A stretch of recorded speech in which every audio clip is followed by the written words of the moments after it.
good? Maybe? I don't know. Are we though? I don't know. Oh, I think we are. Alright. I think we are. Alright. Howdy, hey. It's not 2 in the morning, so we're doing a live stream. And I'm bored, so I want to do a watch along.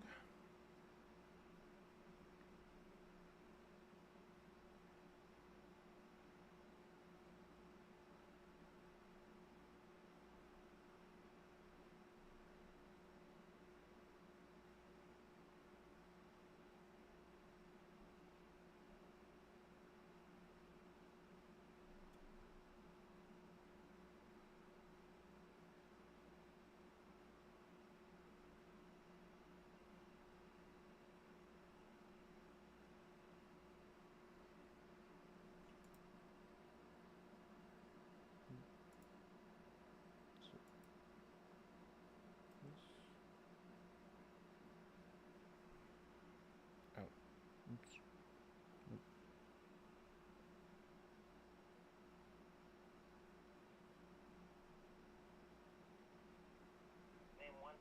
Oop.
Oops. Whoops, I leaked my Discord. Whoops. Not a lot. I don't know. Uh,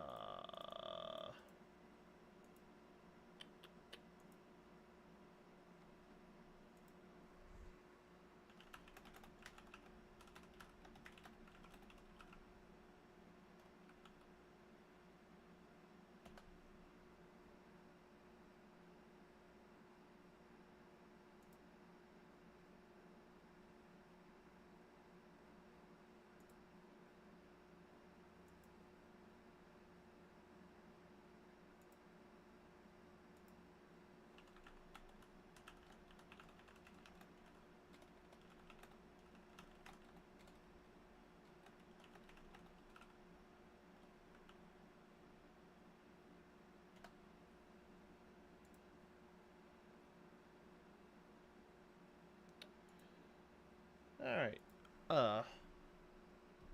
Yep.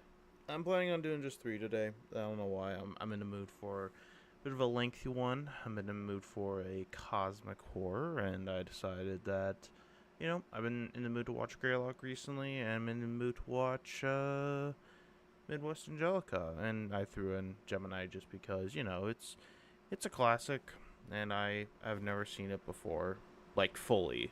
I've seen bits and pieces of it, but I haven't seen, like, the entire thing. So, there's that. So, yeah, gonna do that. Have a lot more to say. Yeah. So, it's much Greylock, I guess. Alright, let's lock these grays In 3. There we go. In 3, 2, 1.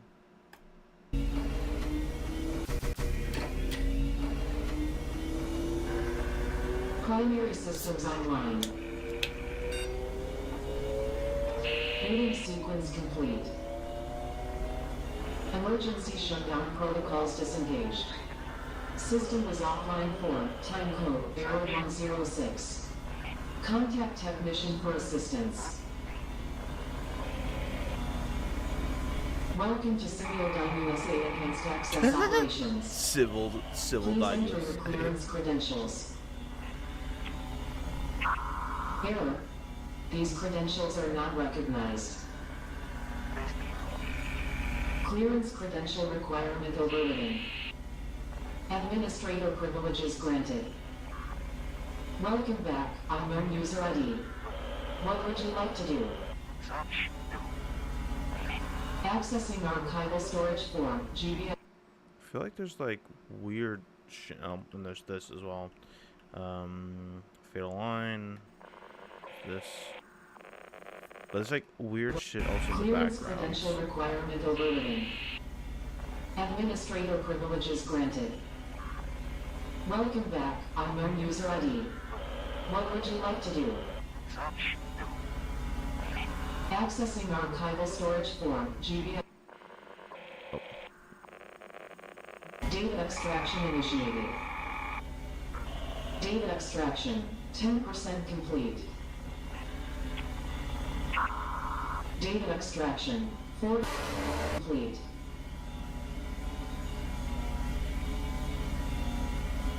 Data extraction, 80% complete. Data extraction, complete. All data extracted to error, no. Hey, there we go.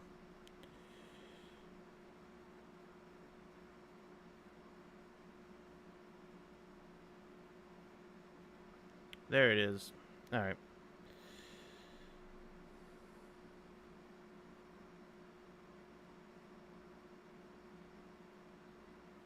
Anyways.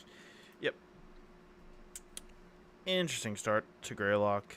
Do you need to mention, I have seen Greylock like 3 times. This is about my 4th, so excited to shit my pants again. So, anyways. Tape 2, To the Mountains. Boom. When men pursue evil, it is evil that they will find. Mark my words, there is no good that can come from the pursuit of darkness. Let me read to you, dear believer, the words of the late brilliant Charles Spurgeon, who discussed this at length in a sermon all the way back in 1864. He said, quote, "Our adversary, the devil, goes about like a roaring lion, seeking whom he may devour." We are... Actually, give me like a second.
Hello, I'm back.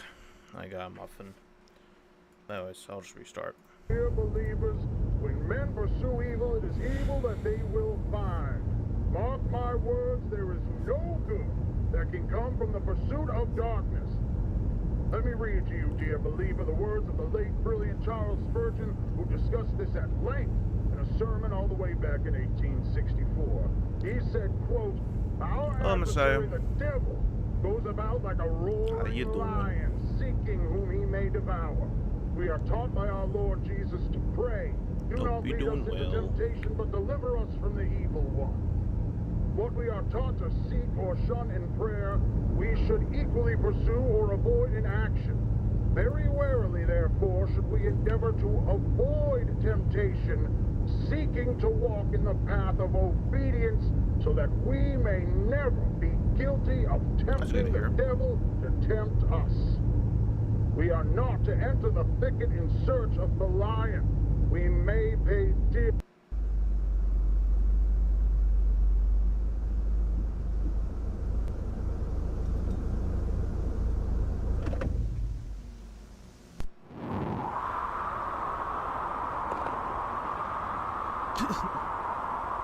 Love that little subtitles. Just thank you. Love that.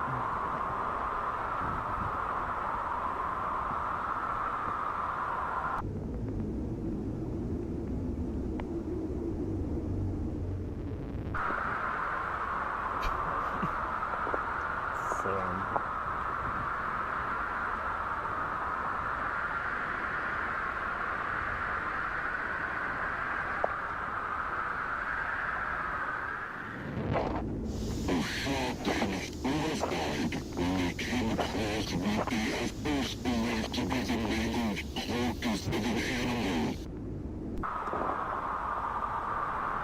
Kind of like that. They like change in a weird way. Like it goes from like kind of like fuzzy, almost weird light to just normal, being like an alternate. That's really cool. Or like an alternate reality type way.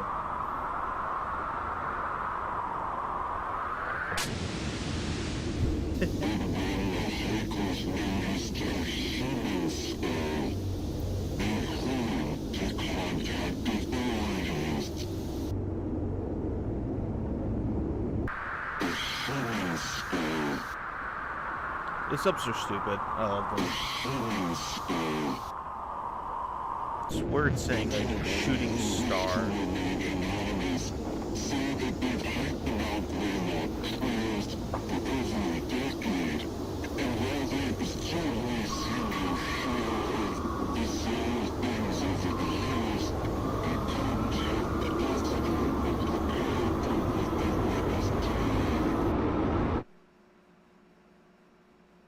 When we will come face to face with the devil himself, whether we intended to. Yeah, I heard someone, like, this is like an interesting theory, like this like change is like something else is like something is like changing it. I don't know, Messiah, if you haven't seen Greylock, but these like things called like tulpas, and I think like this might be a tulpa or a reality change. I love it.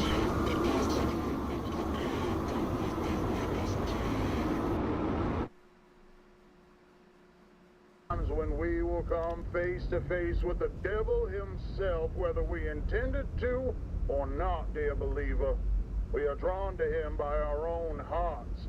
In Matthew chapter 15, verse 19, it says, "For out of the heart come evil thoughts, murder, adultery, sexual immorality, theft, false witness, slander."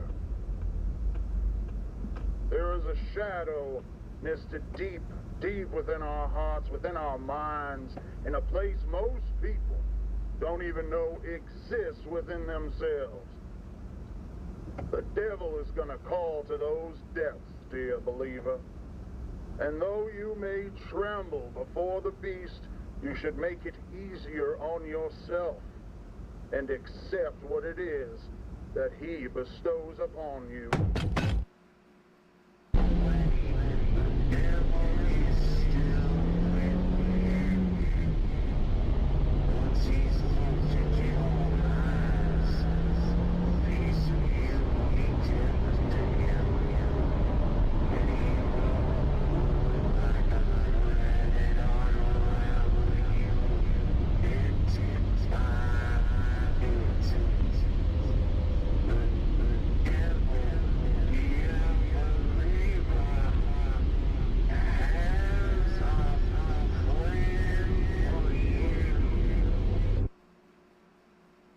awesome fucking episode. I love that episode. Love it so much. Great creepiness. Very cool. Yeah, I've seen it, but I guess. Okay. I've heard another theory of like it's not the guy. It's like some weird like Eldritch abomination type fucking weird shit controlling it, which is a interesting theory, but I don't know. I'm just thinking the guy just, I don't know, took some fentanyl and just started just going woohoo. Anyways, tape 3, orientational protocols. Northwest. No. Greetings, and welcome to the Preconditional Protocols and Orientation video system provided by Unit 13 as part of the United States Army and Project Stargate, created in partnership with Semiodyne USA. On behalf of all of us here at Unit 13, congratulations on your selection as one of our testing candidates. You likely have a lot of questions, and this video is designed to answer them all. First, let's go over some background information to provide you with the crucial context you'll need for a full understanding of what it is we're doing at Unit 13. We are sure you've heard plenty of rumors surrounding what it is that we do, but we are willing to bet that most everything you've heard is wrong. Being a highly confidential part of Project Stargate, which you've already been briefed on, Unit 13's I love that. It's just like, yeah, so everything you've heard of is actually a gigantic fucking lie. We may be truthful, but we may also just be lying to you, so. studies a revolutionary It's the government. What do you expect? and promising area of parapsychology, thought forms. If you're unfamiliar with what thought forms are, that's okay. You're in the majority. So, what are thought forms? Through the ages, occultists and spiritualists, Tibetan monks to theosophists, have exercised the creation of what is sometimes referred to as a tulpa, otherwise known as a thought form. A thought form is the manifestation of a person's will, emotion, or other deeply psychologically energized state into a semi-physical form, existing as not only an extension of the person, but as its own independent and sentient entity. Thought forms are also able to be witnessed and experienced by third parties, and are not limited solely to the person who developed them. Thought forms have been formed to serve as familiars, companions, or even friends to those who conjure them. According to key literature, thought forms can be intentionally formed by a single person or multiple people, though they can be unintentionally formed as well. But they are always manifested through the deep will and focus of a person in a considerably heightened state of connectivity with their own consciousness. Traditional thought forms can vary widely in their level of influence in the real world. Basically, it's like, hey, we understand you can get no bitches, so let me show you these things called tulpas.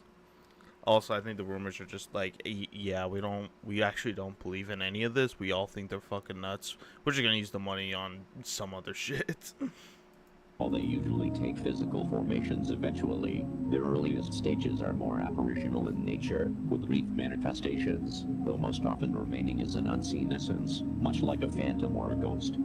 At this phase, thought forms and ghosts are very similar in a number of ways.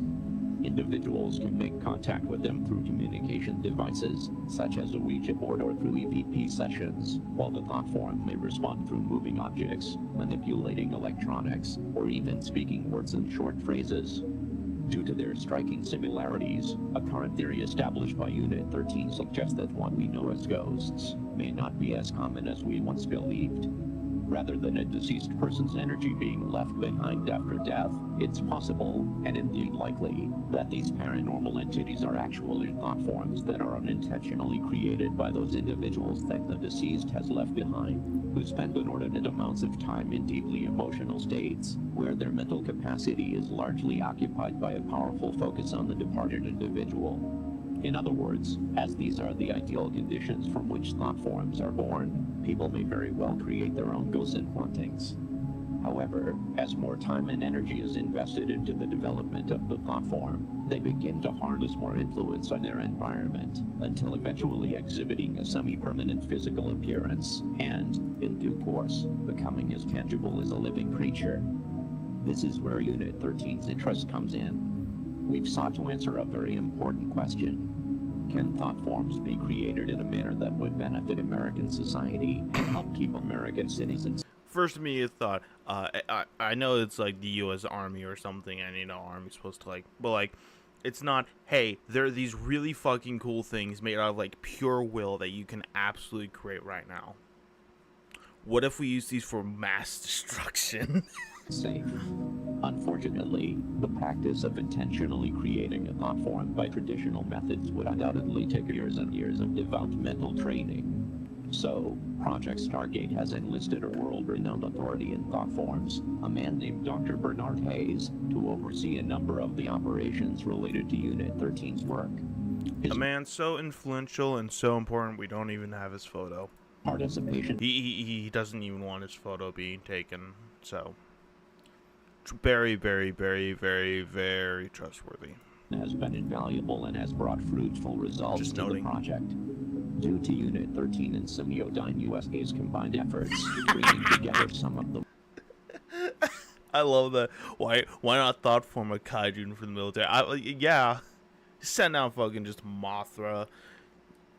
We don't need that bee fighter anymore. We could just send out Mothra. Most prestigious minds in the world. We could just conjure up Mothra with our sheer will. Specializing in the sciences of the human consciousness with cutting-edge technology and engineering methods, we've created a groundbreaking, proprietary invention. Introducing the Thought Form Manifester. The Thought Form Manifester is able to create truly independent and self-sustaining thought form. I've seen those at my dentist. Select willing participants. Being that they come from the deepest recesses of the human mind, thought forms can appear in virtually any configuration. They could look like a person, an object, an animal, or even something as abstract as the physical representation of an emotion. That being said, it's recommended to brace yourself before touring the thought form chambers, as thought forms can also take on appearances that could be considered disturbing, like a creature one might see in a childhood nightmare. There's no reason to be afraid, however. All thought forms are docile by nature, and while they may look or behave in a frightening manner, and though they are capable of making physical contact, they pose no threat to humans.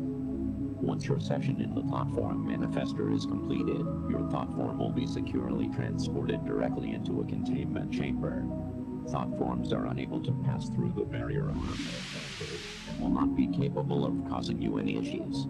There are some very rare potential side effects that may result from your session. These side effects include increased tiredness, loss of balance, dizziness, insomnia, vomiting, episodes of temporary amnesia, and mild hallucinations. These side effects, if present, will clear up within 72 hours of your session, and are simply signs of your brain recalibrating to the real world. It is recommended you refrain from driving or operating heavy machinery for 72 hours after your session, even if you experience no side effects.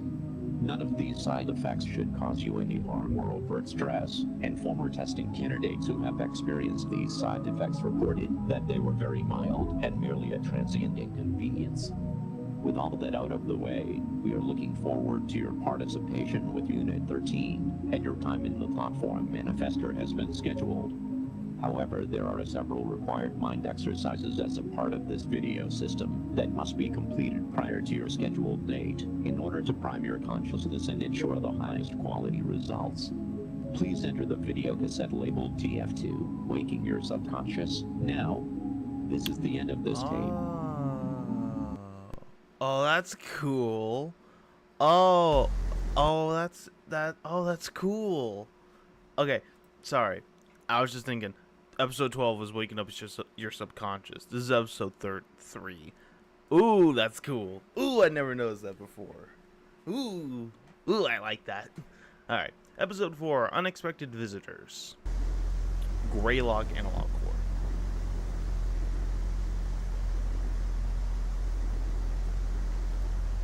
There we go.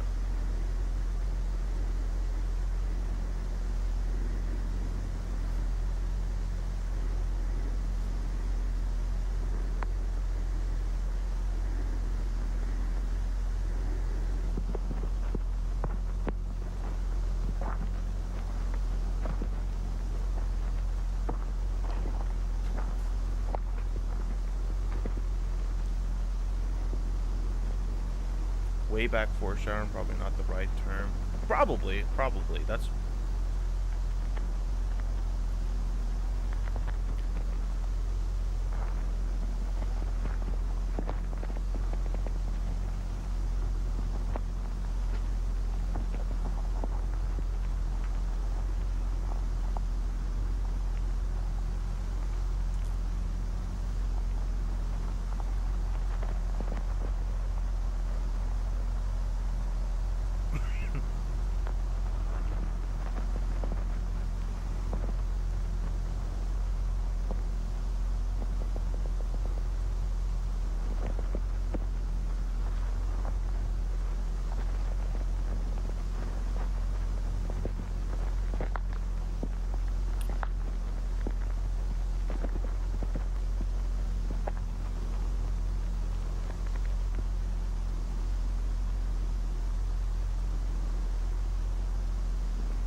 always hated that feeling.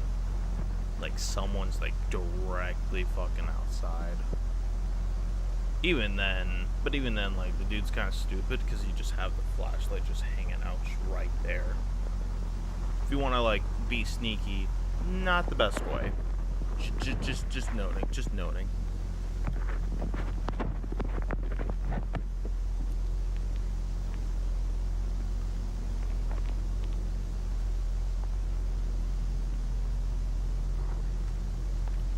But to be frank, this is basically every single Midwest just like house.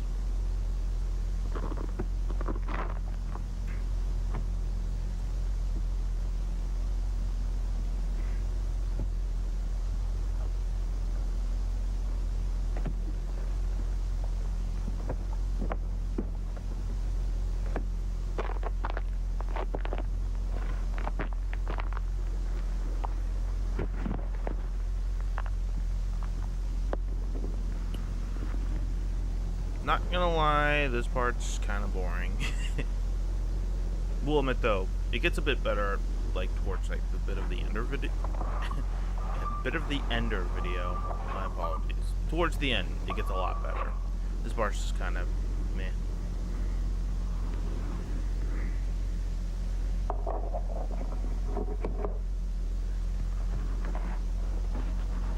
It's scary as shit, but I will admit that. But you know, a bit of on the meme side.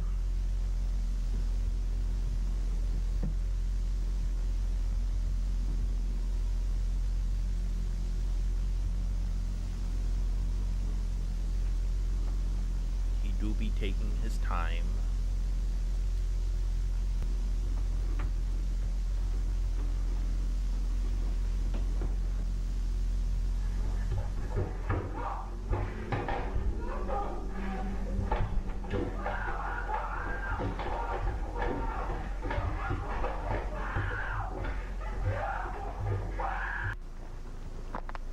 That's pretty good. That's pretty scary.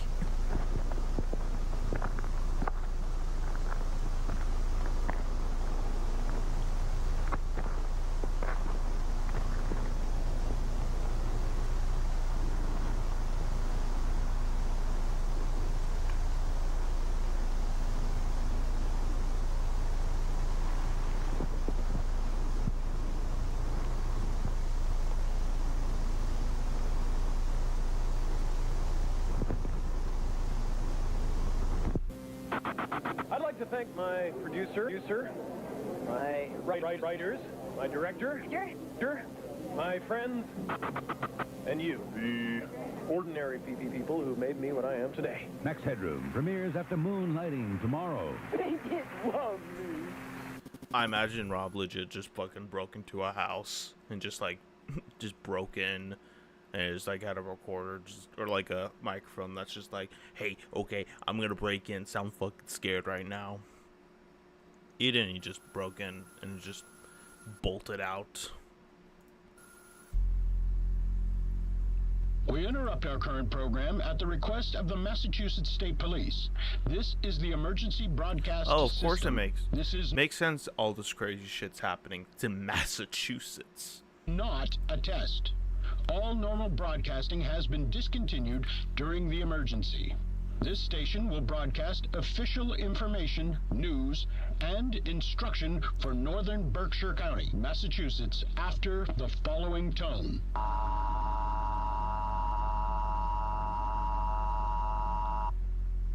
At 3:34 a.m., Massachusetts State Police confirmed the presence of a potential group of active and unidentified home invaders who have targeted 49 residences since approximately 11:15 p.m. last night. The attacks appear to be random, spanning across the towns of North Adams, Cheshire, Savoy, and Windsor. Residents are urged to take the following actions immediately. Wake all occupants of your home. Lock all doors and windows. Close all curtains and blinds. Gather in a secure area of your home where multiple exits are available to prevent yourself from being cornered. Additionally, residents are urged to arm themselves with a blunt object or firearm if available and licensed. Only resort to self-protection if a suspect has entered your home, poses an active threat to you or your family, and you are unable to escape safely. If you are currently away from home, we are urging you not to return home at this time. Shelter in place where you are. If you are currently not in a secure area or in a vehicle, immediately head to your closest 7-Mart. Each 7-Mart location is currently being used as a safe area, and as police... Closest seminar. Closest 7-Mart. Each Seminar, and it's 7-Mart just... location is currently being used as a safe area, and as Oh, each 7-mark location. I don't know. I think it's meant to be like close to seminar. Each seminar location is being a safe area. But I don't know. 7-mark. That's pretty funny. for your protection. Remain in your secure area until the threat has been Yeah, this is resolved. good. Police are Really currently do like unable it. to It's pretty determine the good. physical description of any of the assailants involved in these attacks. It is strongly advised you do not open your home to anyone you do not intimately recognize. Do not attempt to search for or engage with any suspects. The suspects are considered armed and extremely dangerous. Do not leave your secure area unless necessary. This is for your safety. Law enforcement will be armed and patrolling your area. Interfering with this investigation could result in lethal force being inadvertently.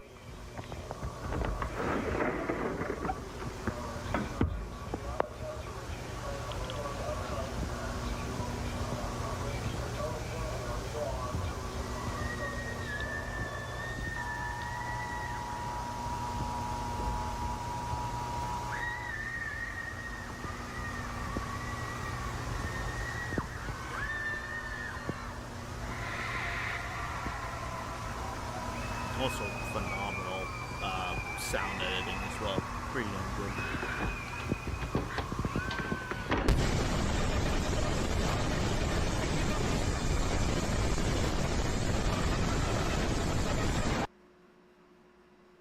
Spooky. Ah, wrong area. Will admit though, this part scared the shit out of me the first time I watched it. Second, maybe fifth time listening to it, I will admit though, it sounds like that one guy who's like who has that incredibly shit Fortnite mic. Hold on, let me just find it. Bad. Hold on. I know what video it is. I'm just trying to find what. Oh, sounds like this guy. Oh.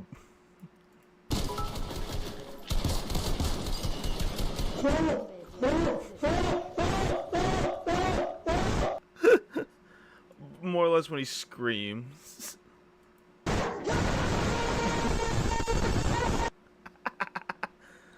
That's how Rob. That's probably the sound Rob found. Just searching on YouTube and just being like, this is a good scream. We'll put that there. Anyways, tip 5. Not here, not now, not anymore. Uncanny. Anyways, tip 5. Well, hello again, Tiffany. Nope. Oh, hi, Wanda. Nice to see you. Nice to see you too. No dad this time. No, unfortunately, he couldn't get off work today. so I'm gonna have to call him on a payphone to let him know all the details as soon as we're done. Lazy bastard. He's excited to be a dad, huh? Oh, yes, he certainly is. We both can't wait to be parents. Aw, and you said you've been together since high school, right? Yep. That's so sweet. And have you decided on a name for your baby boy yet? Yep, we're going with Max. Ooh, Max, huh? That's a nice, strong name. That's why my fiance wanted it so bad. We'll admit though, 90% of the voice acting is pretty good. I'm sorry, this is not that good of voice acting. Says it'll help make him strong right off the bat. That's a pretty good way of thinking about it. So let's see how strong little Max is so you can hurry up and make that call. Yes, Future please. deadbeat daddy, He's been yeah. moving around like crazy the past couple weeks, so I think he's really strong. Strong enough to kick so hard I almost throw up sometimes, too. Aw, what a wild boy. Activity is good. Yep. Okay, hopefully this isn't too cold. No, it's okay.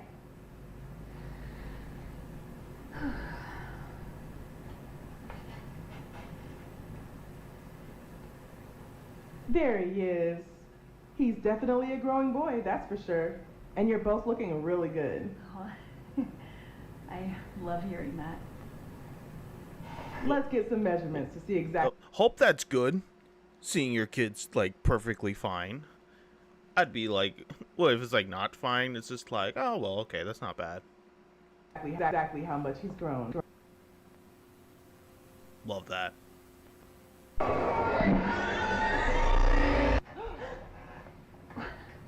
What was that? What I was don't that? know. I've never seen that before. Maybe something to do with the power. Oh, okay.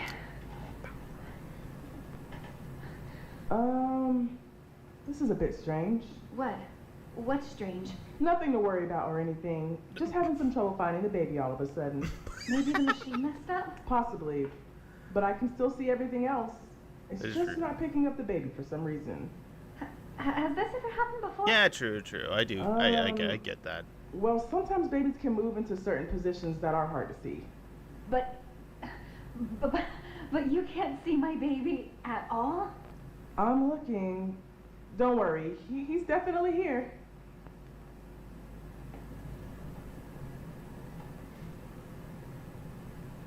You know what?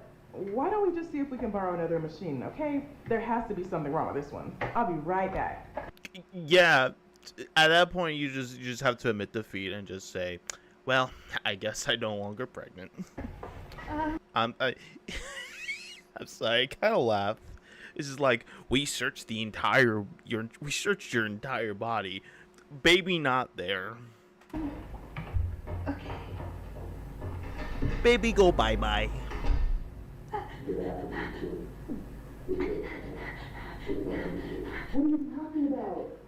All those hundreds of dollars of like baby toys, those go bye bye. No.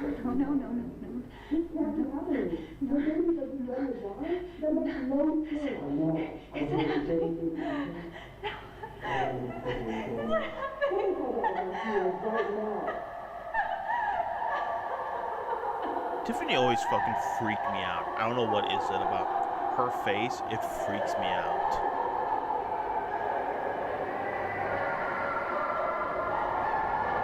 It's game over, man. Game. Why that scared me? Why did that little tick scare me? Oh, I know why. Because it just all just turns black. Game over, man. Those go bye bye. Anyways, episode 6. Okay, this is where the series turns from pretty decent, pretty okay, not bad, into something quite fucking incredible. So, episode 6, Sleeping Dogs. Humanity was fought tirelessly. And I don't even need to turn on subtitles, because hey, they're right there. Passed through a great many trials into 1840 to achieve but one singular goal. A goal countless men withered away and dying in pursuit of, leaving their towers of work behind, to be climbed upon by coming generations, high said, so that we will at last reach the one called God. And there, on his apex of infinite knowledge and power, we will approach and look him in the eye. As an equal.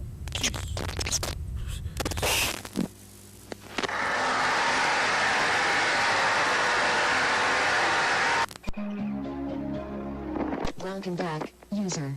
Frank Porter. Please enter your credentials. Credential requirement bypassed by system administrator. Greetings, unknown user ID. Welcome to Semiodyne USA's virtual message assistant, for user. Project Director, Frank Porter. Establishing custom telephone message settings. Sender, Paul Worley, of the Worley Construction and Mining Company. Dates of receipt ranging from March 24th, 1987, to March 30th, 1987. Beginning playback of your messages. Message 1. March 24th, 11:14 a.m. Hey Frank, it's Paul Murray. We ran into somewhat of an issue today. We came across these tunnels inside the mountain, pretty deep in, but well, this is going to sound a little crazy, but he told me to call if anything strange came up, and I figured this qualifies. People have been here before. Some obviously man-made shit in there, like carvings and stone. This shit looks ancient, like real old. I took a crew in to look through it, but since part of the tunnels caved in some time ago, we're gonna just have to bust through it regardless. But I still wanted to make you aware of it. Anyways, I'll keep you in the loop. Thanks. Message 2. March 25th, 7:38 a.m. Hey Frank, it's Paul. Just calling to tell you the day might be a bit slower than usual. Unfortunately, a number of the crew are sick as dogs. Not really sure what kind of stomach bugs going around or what, but we'll do our best to pick up the slack. I'm calling in some guys who have a day off, so hopefully things will get a little closer to normal, you know. That being said, I don't know how the hell this happened, but the section of the tunnel here caved in is clear. The tunnel's been wired up with a few lights, too. Wanted to see if maybe you sent someone in while we were off shift. Night crew said you didn't, but, I didn't see anybody else either, so... But a few of the guys said they'd seen something running around in the woods surrounding the site. I figured it's probably a deer or whatever, but seeing all the ruckus we're making out here, But they all insisted it was something else. Something like a real tall man. Might just be some environmentalist moron trying to cause some shit, but, he ain't done nothing, so I told him to keep focused on the project. For safety's sake, we're going to avoid the tunnel until I hear back from you. All right, bye now. Message 3. March 25th, 4:56 p.m. Hey Frank, it's Paul again. The guy you sent out... Paul is the single worst fucking manager I've ever seen in my entire life. All these messages, he should just be like, nah. It's just normal manager business. Will admit though, I will say also, Paul's a voice actor. I don't know who. Maybe he's in the description? I don't know. No, not there. But there's also good hints. Voice actor for Paul, fantastic. Get the guy a raise. Now to take photos just left, but the guy you sent out to take photos just left, but he seemed totally fine when he got here, but we practically had to carry him back to his car when he was done. I don't know if he caught whatever's going around, but figured you should know. Also, we found some really old shit down there, Frank. Now, I ain't no historian, but we got a guy on the crew who used to do archaeology work or whatever, and I don't know. But I guess there's some old artifacts down there, like weapons, and trinkets, and whatever. I'll have him draft up a report for you and send it your way, because I feel like he'd be interested, and he can explain all this shit better than I could anyways. His name's Arnold Rivers. That's about it. All right, bye. Message 4. March 26th, 1:03 p.m. Frank, something ain't right here. Crew's getting worse, more sick. I feel okay so far, but I don't know how long that's gonna last. I saw that thing the guys have been talking about last night, stalking around in the tree line. I swear it had a face. guys. Just call me back as soon as you can, Frank. Message 5. March 27th, 12:10 p.m. All our food is rotten, totally spoiled and covered in maggots. It was perfectly fine and stored. There wasn't any problems with the generator, even if we lost power. I mean, it's the end of March. All our food looks like it's been left out in the heat for weeks. No idea what's going on. Please call me back. Message 6. March 27th, 4:02 p.m. Man, fuck Paul. It's Paul. Frank. We saw it again. Not Paul. Something out here with us.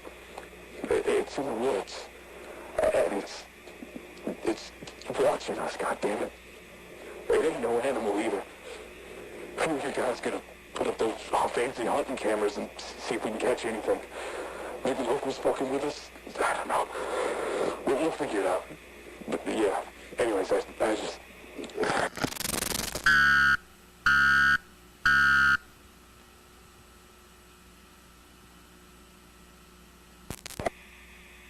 Message 7. Date and time on it. Basically, it's just those, like, oh my god, Bigfoot detected. Just nothing. Message 7. Good also time to say that the face Paul makes... Date and time unavailable. Message. Oh, hold on. There's some lore. Unit 13, which I think... Oh yeah, no, that's the Tulpa shit. Oh, that's interesting. And that's the redacted Project Unit 13. Maybe, I think maybe I heard that in passing. I could be wrong.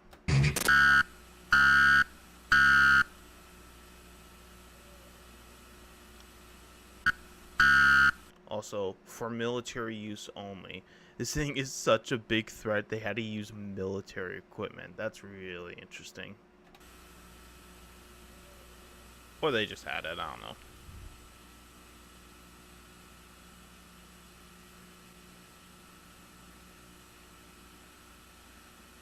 Nice. Message 8. March 29th, 10:13 p.m.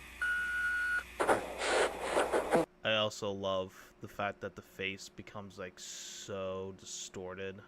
It's like, oh, it's a normal face. He's happy, and then it just goes all the way down, which I love. It's Paul. Holy shit, well, a lot of the crew here is sick now, and they're sort of like unresponsive. We tried emergency contacts for them, but they just keep ringing. The phones, they just kept ringing and ringing and ringing. Nobody picked up from any number we tried. Nobody picked up. No answer machines either. Made a call to the hospital, and same thing. Just ringing. Just tried 911, still nothing. I figured the phones were fucked up, but the machine actually picked up. You sad boy.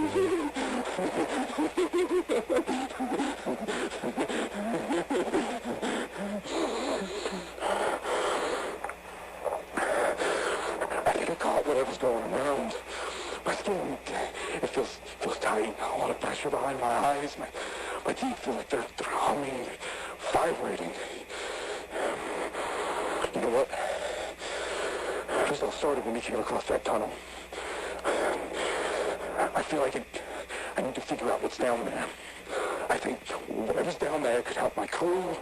But most of all, I feel like something really bad's gonna happen if I don't go down. So I'm going down tonight.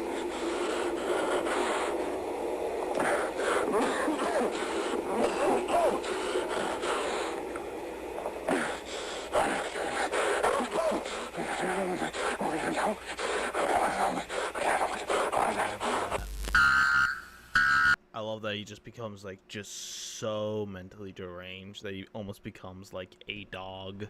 Like he almost has like a ravenous type of pure. It's so cool. But this also goes into a great lesson, y'all, and that is if you have a job and the job is basically, hey, go down this tunnel, immediately quit. Just immediately. Don't fucking go down that tunnel.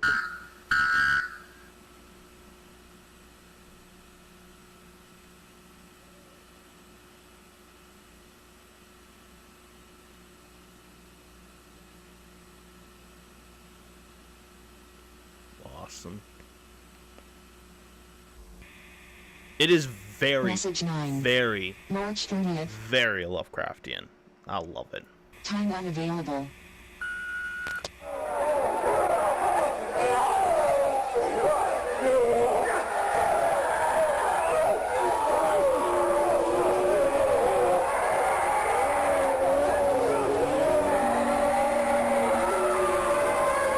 So creepy. I love it.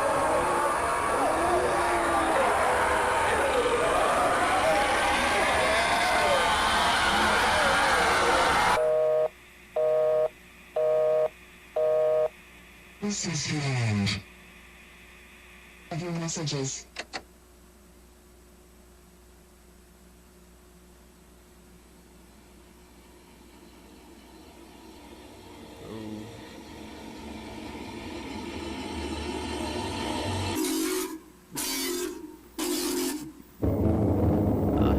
I know it's so good. This is where I think Greylock massively succeeds. Is like when the horror hits, it hits, and it's so fucking good. Please ignore this video. Yeah, love it. It's so good. But now, tape 7, back to normal. Authorities continue. Doubt, but hey, what are we gonna do? Authorities continue to investigate the recent crime wave that swept across northern Berkshire County, left many of its residents in a state of anxiety and panic. It was 2 weeks ago when the emergency broadcast system was engaged to warn residents to secure their homes due to the activity of a group of individuals who had been targeting and breaking into people. Oh, hold on. Trying to find a good shot. News 13, Unit 13. Ah, that's cool. People's homes. I just noticed that right away. Authorities have since confirmed that the attacks were, in fact, part of an organized criminal effort Alex, and have been attributed to a local anti-American militia group operating out of western Massachusetts called... Police have made numerous arrests in connection to militia, and officials continue to release statements to assure the public that they are safe once again. We've seen a lot of credible information over the past couple of weeks, and the investigation's still ongoing. We'll get closer by the day. Thankfully, due to the continued efforts of law enforcement, life has been able to return back to normal. Back to normal. Back to normal. To normal. To normal. To normal.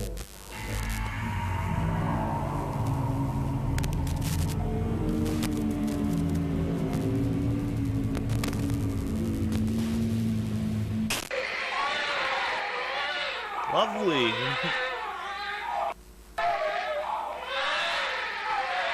Back to normal for residents of Berkshire County. Hold on. There's also this. Just ignore the baby because it's gross. For residents of Berkshire County. These events are only known as hold on. Photo caption: engaged couple Alex Marsh and Tiffany Curtis sit together as they discuss the baffling loss of their unborn son. These events are only the tip of the iceberg, said Jim Melgren, a former police officer who now works as a private investigator and hosts a radio show centering around government transparency and a company. There are horrifying reports of people, health-grown adults becoming deformed, growing extra limbs, teeth grown out of their own scalps, people developing severe mental conditions, or even sickness doctors have never seen. Pretty fucking weird and gross. I love it. But no, this is just your basic Fox News fucking show. Love it. Anyways, I watched a little bit of A just to, check stuff out. But anyways, episode 8, Old Odd Ends. Well, that broadcast went completely tits up, didn't it? I've been getting chewed out by our asshole CIA liaison for the past 2 hours. What the fuck happened?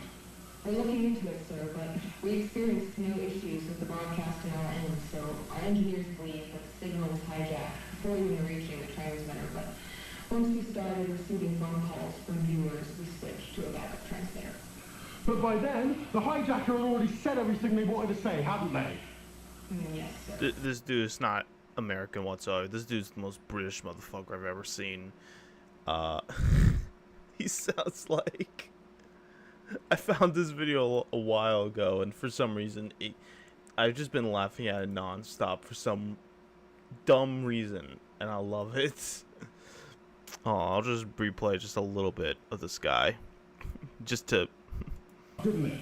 I've been getting chewed out by our asshole CIA liaison for the past 2 hours. What the fuck happened? Yeah? Thought I'd make a video now because you like it when I'm angry, don't ya? Well, I'm fucking angry this morning, yeah?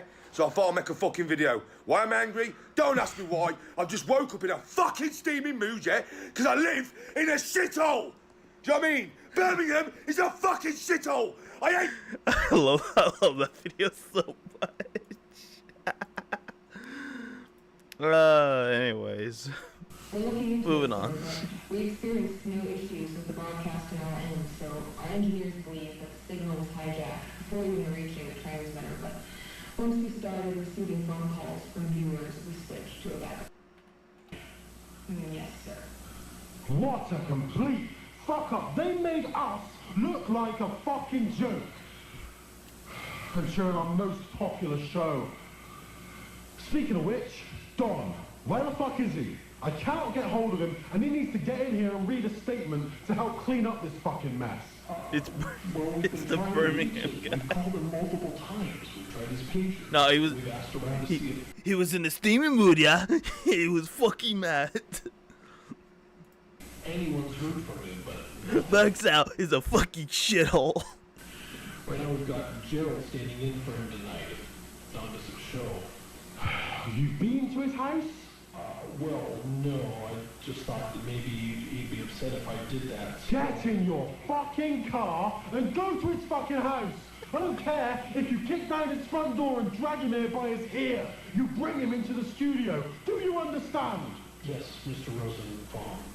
Of course, I'll do that right now. There's some real powerful people depending on us right now. They need us to manage the response to these events, to let the public know what's going on, and the last thing we need is it going wider than it already fucking has. He's a bit steamy mood, yeah. To do, or I'm going to replace you with some producers who actually know how to produce a fucking show. Hey, Stevie. Sorry, the file you are trying to access has been destroyed and can no longer be executed or retrieved. Please choose another file. Sorry. It said I'll take the file if you're trying to destroy or trying. Sorry. Warning. Anomalous file detected. This file should not exist. Are you sure you wish to proceed? Opening file. Arnold Rivers personal log. Final. My name is Arnold Eugene Rivers. The date is April 8th, 1987, about 9:15 at night. I was involved in the Morelli construction project at Mount Greylock. I was hired due to my background in anthropology and archaeology. I've worked to excavate a number of different historical sites. Paul Morelli took me on after securing a government contract for the Greylock project. I'm recording this because I believe my life is in danger, and I likely don't have a lot of time left, so I need to leave some kind of record of my findings. On March 24th, our crew came across tunnels in the mountain that had a multitude of ancient markings and artifacts. On March 25th, Paul cleared the interior of the mountain and asked me, accompanied by a small crew, to look through the tunnels and record notes on what I was able to recognize. I was then to report to one of the project directors, named Frank Porter, to offer my perspective on our findings. I kept this to myself at the time, but what we discovered in that mountain was not normal. Not only did I see the impact it was having on the crew, but certain aspects of my findings did not make any sense. Many of the artifacts were pre-colonial. Some were from Native American tribes, but there were other artifacts. Some Mesoamerican and others were shockingly Clovis in nature. Finding Clovis artifacts here means that people have been coming to Mount Greylock since at least 11,000 BCE? But that's not all, no. There are artifacts I found that could potentially be from even earlier, Paleo-American cultures that we have yet to even begin studying. Then, there were artifacts and writings left by the cultures that were pre-Columbian in nature. Transoceanic contacts prior to Columbus reaching the Americas has always been largely a theory, but the artifacts in this mountain, they prove it. Ancient Chinese, Arabic, Indian, Roman, Spanish, Viking, even ancient Greek and Egyptian are findings that they alone would change world history as we know it today. I'll admit, the anthropologist in me was thrilled. I couldn't believe what I was seeing. I figured it had to be a hoax, but I'm confident that it's all authentic. But my excitement was soon replaced with a looming fear and anxiety. How could such a place be so important to so many cultures for so long? There must be something immense here. Whatever it was, well, that's why I left the project. The tunnels all connected to a series of chambers deep into the interior of the mountain. That's where a majority of the relics were found. There were old baskets of herbs and spices. No, it's the data breach of where they are making fucking GTA 6. It's the first copy of GTA 6. Pottery, weapons and armor, talismans, other religious items, countless other things, but all of it was there purposely as offerings. Offerings.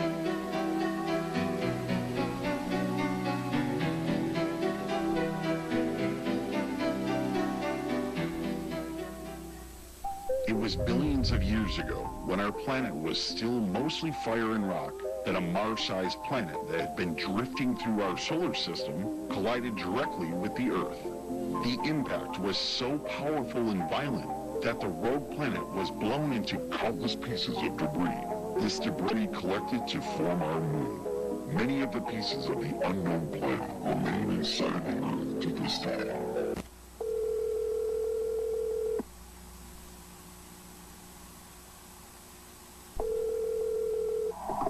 Adams Police Department, Dispatcher Carey speaking. Yes, I'm calling to report a break-in at my coworker's house. What is your name, sir? My name is Liam Hollander. Okay, Liam, you said this was your coworker's house. What is your coworker's address? It's Parker Hill Road in Adams, number 491. 491 Parker Hill Road, is that right? Yes. Okay, can you tell me, is anybody hurt?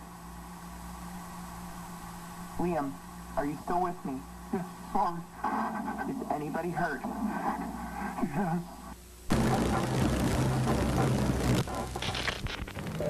Oh, that dude is not hurt. That dude's dead. Then I witnessed many altars constructed out of the mountain stone, along with evidence of mass animal and human sacrifice.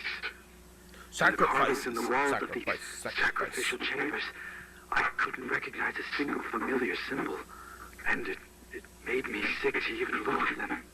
That could be an interesting thought. I am not, nor... It could be an interesting thought about, like, having, like, Channel 13 and Unit 13 being together. That's a pretty interesting thought. I don't think so, but, hey, who knows?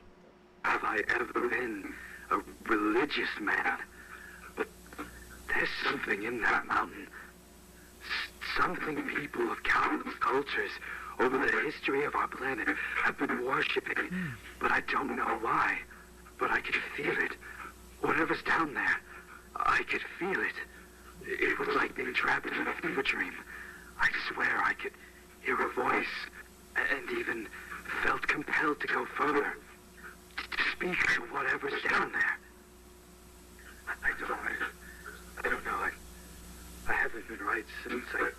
I keep hearing this droning in my head, ceaseless, all day and night. I can't sleep, just droning, always droning. Just get one of these.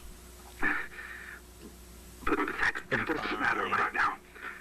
I informed Mr. Porter in my report that the archaeological findings in the mountain are of monumental historical importance, and that there is certainly more to be discovered. And I recommended... Wait, hold on a second. Are you saying that the whole thing is just connected to the Illuminati? If that's the case, that's really funny. I mean, if Rob's ever gonna have a Q&A, I will definitely try and bring that up. Being like, so is Greylock connected to the Illuminati? That'd be really funny. Discontinuing construction there. But it's not as though I have any authority over this project. I fully expected to be ignored. Mr. Porter called me on the evening of March 28th, and we spoke on the phone briefly. It was as I thought. He disregarded my concerns. I informed him that I wasn't going to return to the site. He insisted I did, said I was a valuable asset to the project, even offered me a substantial raise, and wanted me to lead a specifically organized team that would clear the tunnels of artifacts before excavation would continue.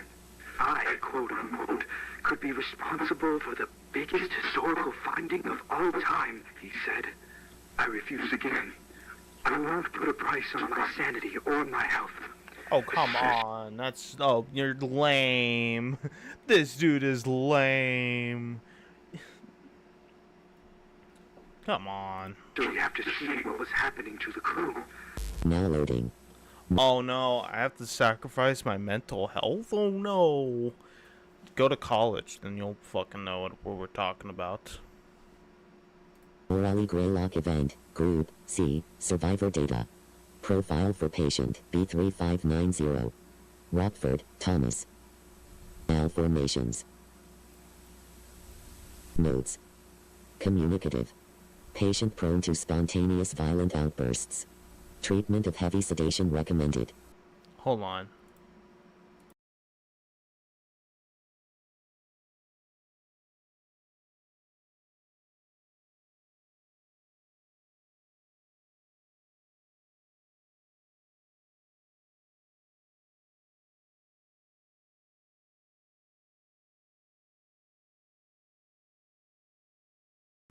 Alright, apologies. Something was going on, but should be fine now. And yes, Arnold is in fact a timid man. Right, apologies. Oh, whoops. Communicative. Whoops. Patient prone to... Oh, jeez, hold on. Probably, yeah. Anyways. Yeah, Arnold's a fucking pussy. Spontaneous violent outbursts. Treatment of heavy sedation recommended. Only communicate while patient is... What the fuck? Oh my god. Restrained or via intercom. Now loading. Profile for patient. B9231. Washington, Samuel. Malformations. Notes. Communicative. Patient suffers from constant state of severe paranoia and delusions, resulting in unpredictable violent outbursts. He's from Cleveland. Standard treatment ineffective. This is just a Cleveland man. That's all he is. Idosilazine is recommended. Only communicate while patient is restrained or via intercom. Now loading. Profile for patient. B6670. Herrera, Ramon. Malformations. Notes. Uncommunicative. Patient appears to be in catatonic state. Warning, patient may sit up very suddenly, without provocation, to projectile vomit at any staff in area. Patient's vomit is extremely corrosive and emits nerve gas. All treatments ineffective. Studies must be conducted with full anti-corrosive gear and air purifying respirator equipped on all staff involved. Now loading. Profile for patient. B8816. Fleming, Charles. Malformations. Notes. Uncommunicative. Warning, patient will attack on sight. Do not interact. Immunity to pain. Patient exhibits cannibalistic tendencies. All treatments ineffective. We'll admit though, like, these are really cool and pretty scary. Yeah, some of them do kind of look like a Spirit Halloween masks. I'm sorry, Rob. Oh my god, what's with my fucking... Oh my god.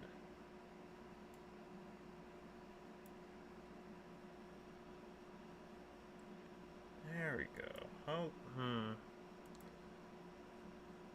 hit my computer sometimes because for some reason I don't know. Immediate euthanasia recommended. Now loading. Profile for patient. B4041. Oakhurst, Scott. Malformations. Notes. Communicative. Communicate with caution. Warning, patient actively pretends to be benevolent and friendly. Strong homicidal and cannibalistic tendencies. Killed and partially consumed 6 staff members on April 6, 87. Patient laughed hysterically during the attack. All treatments ineffective.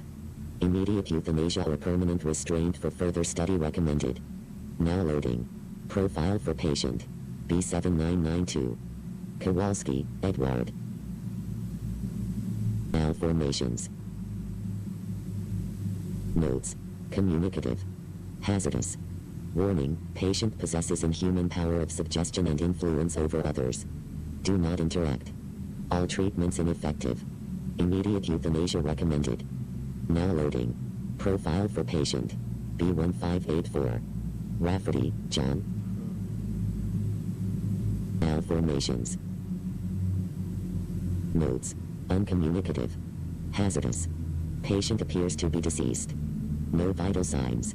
Patient's body not decomposing. Warning, staff have become ill after even brief time spent in patient's room. Illness disregards protective suiting. Immediate quarantine required for all victims. Mortality rate post-exposure currently 92%. Survivors subject to rapid physical and mental malformations. All treatments ineffective. Immediate remote euthanasia recommended. That's pretty scary. Whole idea of like this dude's a corpse, and dude's a corpse, and yet somehow they need to get like immediate euthanasia. That's pretty scary. That's pretty good. I like that. I like that. Incredibly lucky to not be in that condition right now. Oddly, he quickly accepted my second refusal, wished me luck in my future endeavors, but before I could say anything else, he'd hung up. But it seemed I'd made the right choice. I heard something awful happened up at Mount Greylock, and then simultaneously, there were all of these things that have been happening around the mountain. The home invasions, the dead bodies that fell from the sky over Cheshire, the pregnancy phenomena, so many other unexplainable things. They all must be related, and I've been trying to figure out how. I've connected with a local investigator who's been trying to get to the bottom of this. I've shared with him everything I have, though I feel that I've been being watched.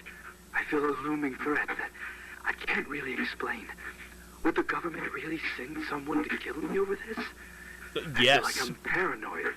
Like I've lost some of my mind. But I came home from the grocery store the other day, and my front door was unlocked. And I know I had locked it before I left. I scanned my entire house for traces of anything, but found nothing out of the ordinary. I even checked and replaced all of the light bulbs. Alright. At that point, you should just go to like a hotel room and just live there for like a few months. Few weeks, maybe a day, maybe like 2 days, and like hire someone. Just be like, can you check in my whole house? It's just like chill. Because, I don't know. Replacing all the light bulbs? I don't know. This is like 80s. This is 80s money we're talking about. And I don't know. The 80s weren't really a good time. At least I think. I don't know. Saying it out loud like this, it makes me realize how crazy I sound. Yeah, because you do. I've always been a rational man. There's a logical explanation behind everything.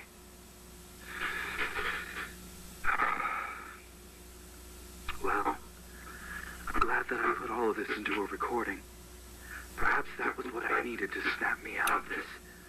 Honestly, I feel much better just talking about it. There's Kathy. Oh my God, that's my basement door. No. Camcorder. Oh, where's the damn camcorder? There it is. Thank God.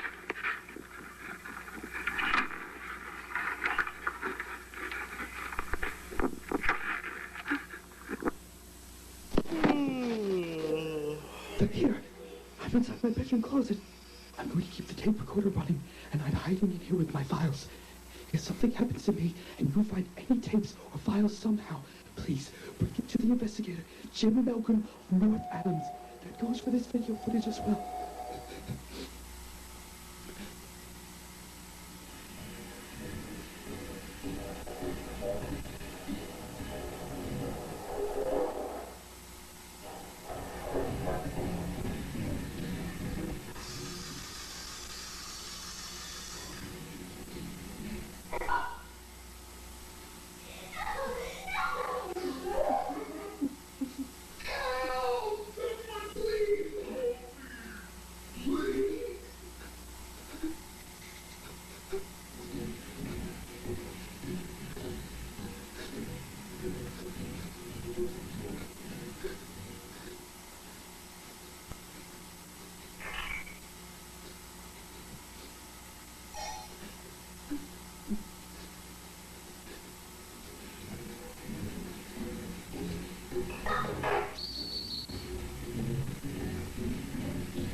Come on out, it's the police.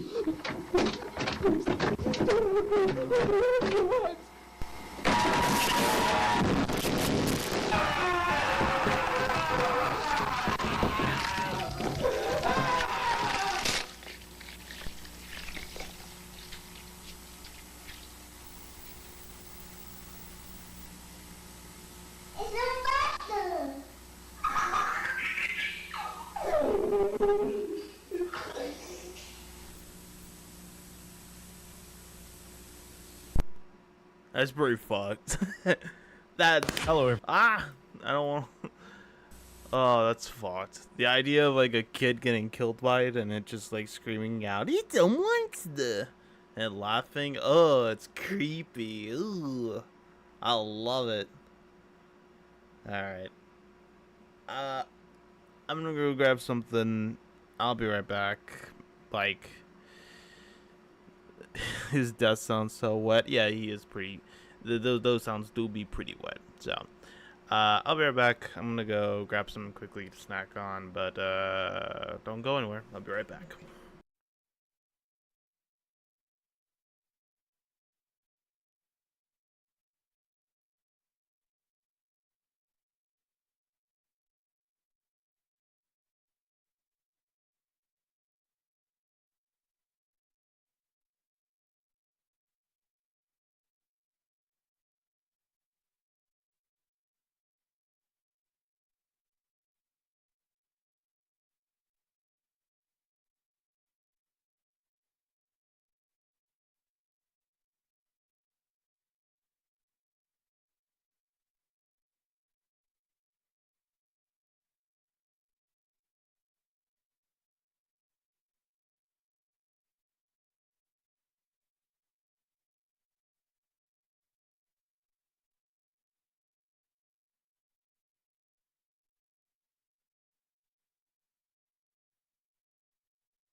Got me the Snacks of Kings, 3 Halos and a ice cold Dr. Pepper. Alright, Trojan Technology, Episode 9, Logo. Accessing GBS properties, 101, WRAV, FM, radio station. Date of broadcast, December 13, 1963. Segment, announcement of the National Access Initiative. Beginning playback. In one of his first acts after his historic succession, President Lyndon B. Johnson's administration has announced an upcoming program that will revolutionize communication and bring critical home electronics into every American household. The National Access Initiative, as it's been named, is a program designed to ensure that all citizens have equal access to vital communication tools and ways to stay informed, fostering connectivity, security, and unity across the nation. Under this groundbreaking initiative, eligible American households will receive packages containing a myriad of electronics so that citizens may stay properly engaged with one another and remain knowledgeable regarding important events. The electronics such as telephones, televisions, and radios. These packages will also include items aimed at keeping families safe, with devices such as smoke alarms, burglar alarms, and even flashlights. These things will empower individuals to not only stay involved in their communities, but to remain prepared for any emergency as well. President Johnson himself was quoted as saying that in this era of progress and innovation, it is crucial for every American to have the tools necessary as they navigate the challenges of modern life in an era of ever-increasing technological dependence. These electronics packages are being made available to American households through a partnership with world-renowned technology manufacturer Semiodyne USA.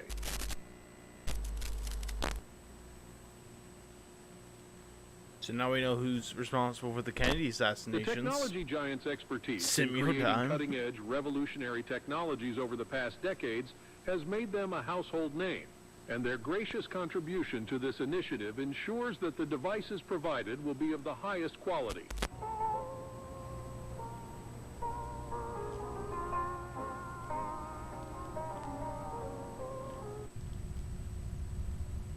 Oh, that's not frightening. It's not scary. Further enhancing the experience and benefits for American citizens. When asked for a quote during a press conference earlier this week, President of Semiodyne USA, Percival C. Rothwell, had a lot to say. The National Access Initiative represents a milestone in our nation's journey towards progress and inclusivity. It's a reflection of the American government and Semiodyne USA's unwavering commitment to empowering every American citizen, regardless of age, location, or income. I will admit, though, don't like this dude, because he looks eyeless. Don't like him. Tools and resources needed to thrive in the electronic age.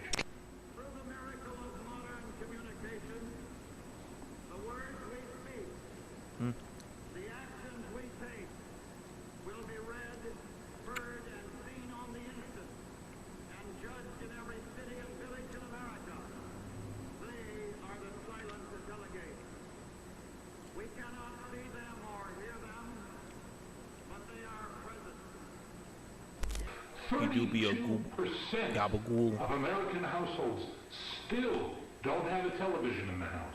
This means they are less informed and are unable to respond to emergencies as quickly or efficiently. A much greater percentage of households have no smoke alarms to alert them in the event of a fire. Perhaps most shocking of all, 29% of Americans don't even have a telephone in their home, meaning they're unable to call for aid or even just contact friends or family members. They are left disconnected. Hey, yo, man, just gonna make this statement. Smoke alarms are useless. Just use your nose. Come on, man. By the way, I'm completely joking. Please check your smoke alarms. For decades, people of all kinds Please have smoke alarms. have wondered what it is we're working on at any given time inside Semiodyne. And for decades, we've kept it all quite secretive. But I'll let you in on a little something. I'm here. Kennedy didn't go for it. But you assured me he was amenable. Or was that just more of your bullshit? No? He's gonna fucking expose our whole plan for the NII program.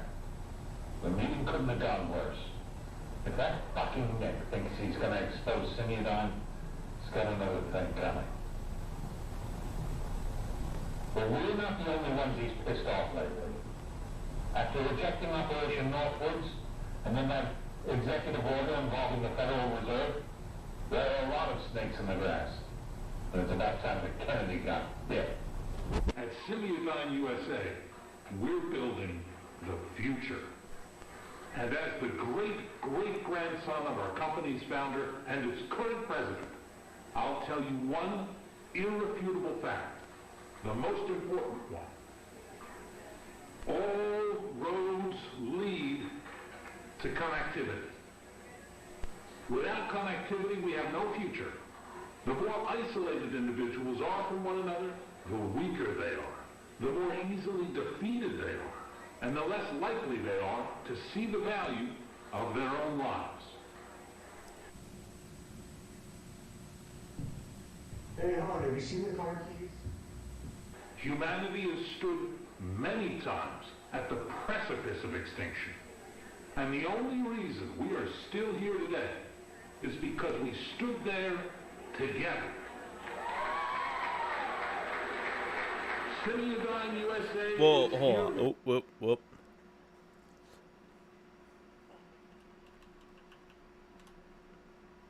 Lovely. That's lovely. Simeodine USA is here with you every step of the way. The NI program was a trap. They are watching. They are listening. Fuck LBJ. Fuck Simeodine. I won't be your lab rat anymore. True. Oh, 1990. Oh, God. 2 decades later. Hop down. We make a promise to continue to support you into the future as well. Whether it's from a lack of infrastructure or a lack of income, no one should be restricted access to potentially life-saving and life-enhancing technology. And this is only the beginning. We have... As long as you have money. That's the most important part. As long as you have money, we'll be there for you. So much more planned so that Americans can all truly be equal in our society. Security, connectivity, accessibility. It is our belief that it is these 3 factors that make America the best country in the world. Oh, that's lovely.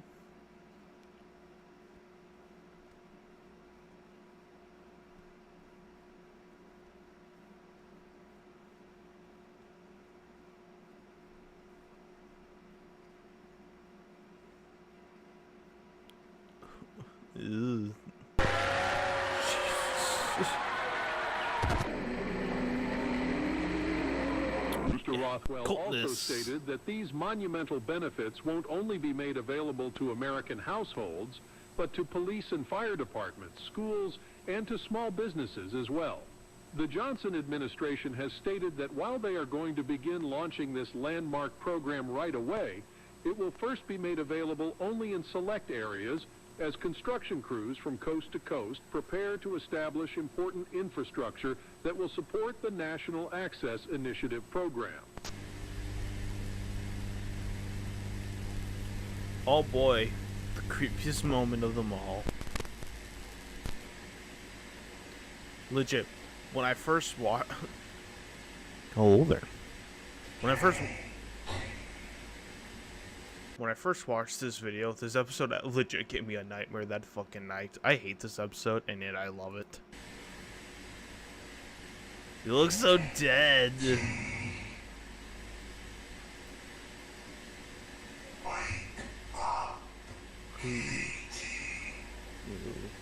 Hello? Hello? Is somebody there?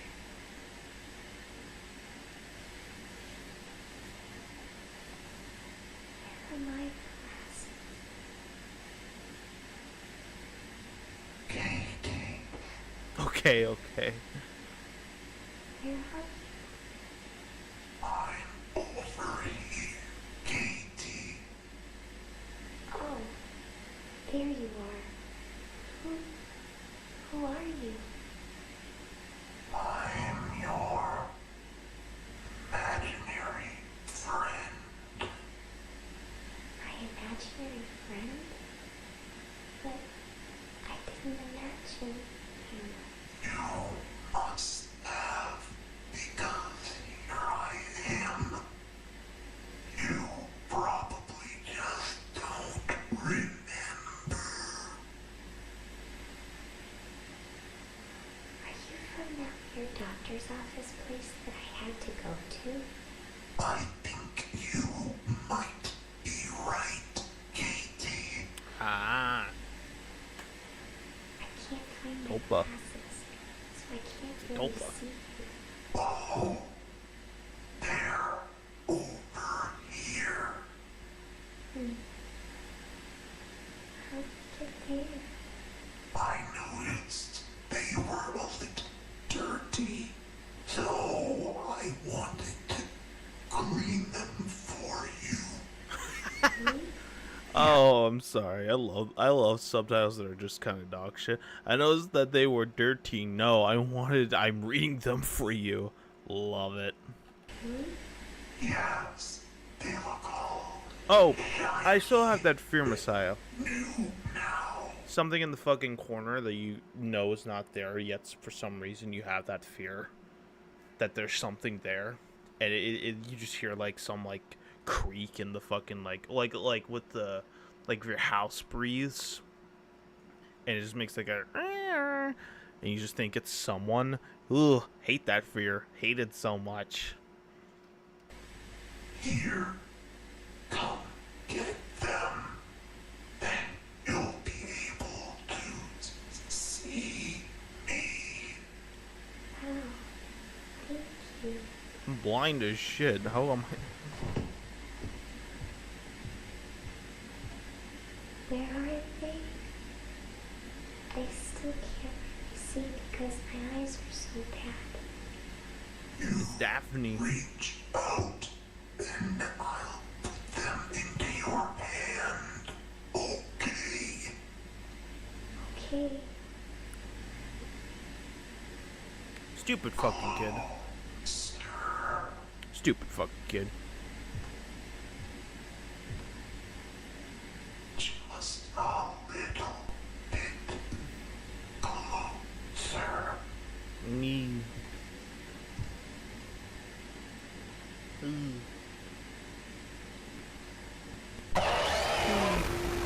Hate it. The Johnson administration went on to say that their current projections for a nationwide release are for some time between mid-1966 and early 1967. Citizens will be mailed informational packets regarding the National Access Initiative, including information on how to apply as the program becomes available in their area.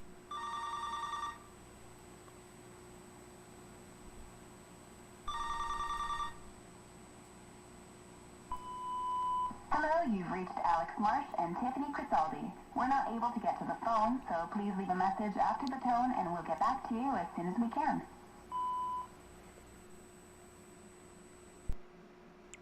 Episode 10, Messages from the Dead. Which I think, yeah, episode, okay, yeah, no, we're in episode 10. Love it, it's good, it's a good episode. Oh. Wait, no. I think so. All I know is that this has a dead rat, and it gets killed. So I don't want to show it, so I don't want to get...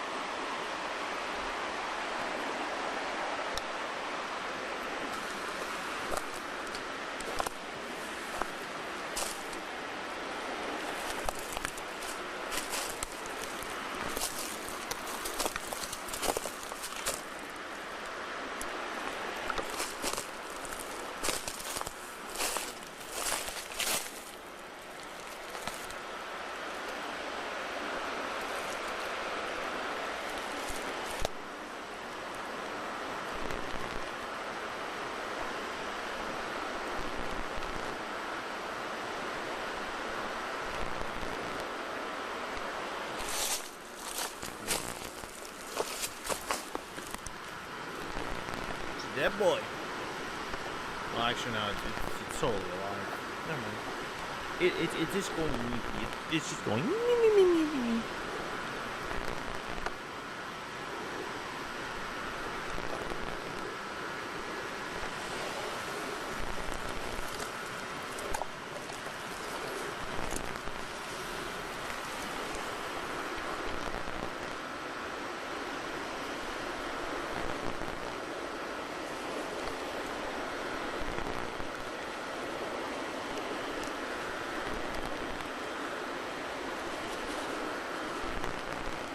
Totally asleep. Totally asleep. Don't worry. It's fine.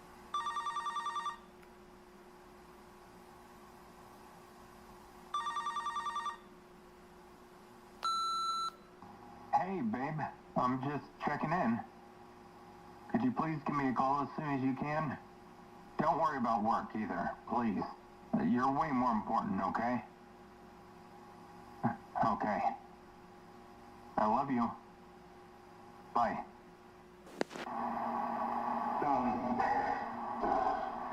After we lost the baby, I stayed home for almost a month. We both took it hard, but I was just really worried about Tiffany. She seemed to. Oh, it's simple, Messiah. Just go out, find the rat that's asleep, and that's it. That's all it is. When it came time for me to return to work, we decided I would call home every day during my lunch break, just so we could talk and check in on each other. She always picked up the phone whenever I called. She knew it would worry me sick if she didn't pick up the phone. But this time, on that day, she died. She didn't pick up.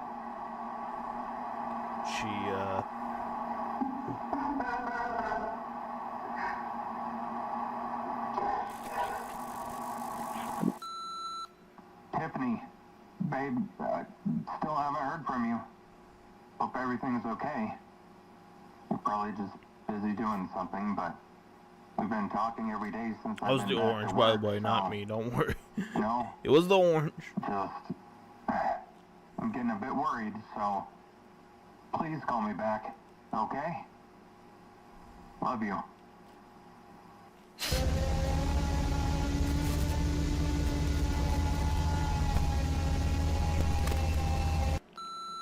Okay, I'm not sure what's going on, but I'm gonna head home. I'm sorry, I'm kind of freaking out. I'll be there soon.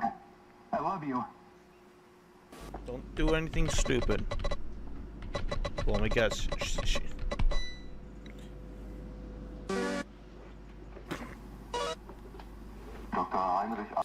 I'm sorry. I know this is supposed to be like a it's like a recording / doctoring thing. I'm sorry. It sounds like an N64. Like you just got a new item. You just got a fucking sword. I don't know. Dr. Heinrich Albrecht, Medical Examiner, Westfield, May 19th, 1987, 3:23 p.m. Intake report for Tiffany Elaine Marie Crisaldi. Caucasian female, age 28, 29, 26, 30, 27, 25. Case number 87-09-1-HA. This autopsy will be conducted at the request of the Adams Police Department. Initial external evaluation reveals oh, she committed slip and slide. Adhered to the face, neck, and upper thoracic region. Samples have been obtained. Additionally, the eyes are fully retracted. These observations are aside from any traditional indicators of struggle or violence as a cause of death. Rigor and cerebral mortis align with the estimated time of death.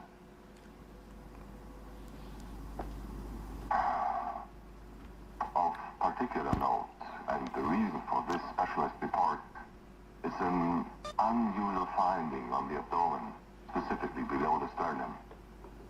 A symbol of some sort has been carved into I've the never flesh. played Resident Evil Messiah, funny enough. Equally Never played a concerning is single the one. absence of hemorrhaging Oh, actually, in no. the surrounding tissues. I've played like 20 minutes of 7. Freaked me out. I said nope and never went back. Mad respect for the franchise, but I don't want to watch it or play it. I have seen the first film in theaters recently. It was stupid, and I liked it. Timing, based on my analysis, I would say the cuts were likely made several hours after death. Well, photographs and casts have been made for further analysis. I'll be consulting with forensic anthropologists and symbology experts to better understand the nature and potential significance of the symbol. In summary, while the exact cause of death is yet to be determined, it is the carving that requires the initiation of an immediate and in-depth investigation. This aspect of the case should be treated with utmost priority due to its unusual and unnerving nature. Okay, Tiffany, we're recording now. Okay. So, Tiffany, you just had your 6th birthday, didn't you? Yeah. Did you have a party? Yeah. How was it? Good. That's good. You're awfully quiet today. Are you seeing them again? Yes. Can you see them right now? Yes. Where are they? God, Doctor, asking so many questions. What Where the are fuck? they, Tiffany? They're everywhere. And what are they wearing, Tiffany? What are they wearing, Tiffany? Can you see them? What age are them? Are they tall, small? What exactly are they right now? Are you hallucinating? Are you crazy? Private lock for case file 87-091-HA for my home archives. The date is May 19, 1987. Time is 8:03 p.m. I conducted an examination of Miss Tiffany Crisaldi today. Her body arrived shortly before I was to leave the office for the day, but I decided to at least begin external examinations. Though it seemed misfortune loomed over the proceedings, electrical flickers and inexplicable drops and spikes in room temperature, repairs may be required.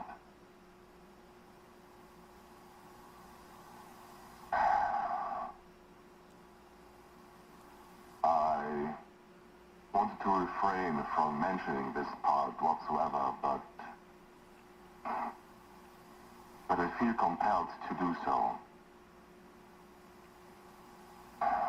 After placing Miss Crisaldi in storage and moving on to cleaning up, my assistant Sarah mentioned that she'd heard what sounded like a woman crying, coming from the direction of the cooler.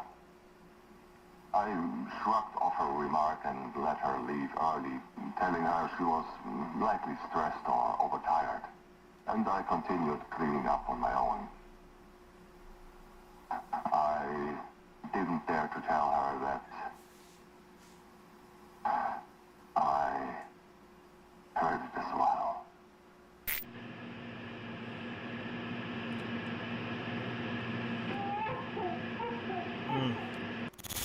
Okay, are you ready, Tiffany?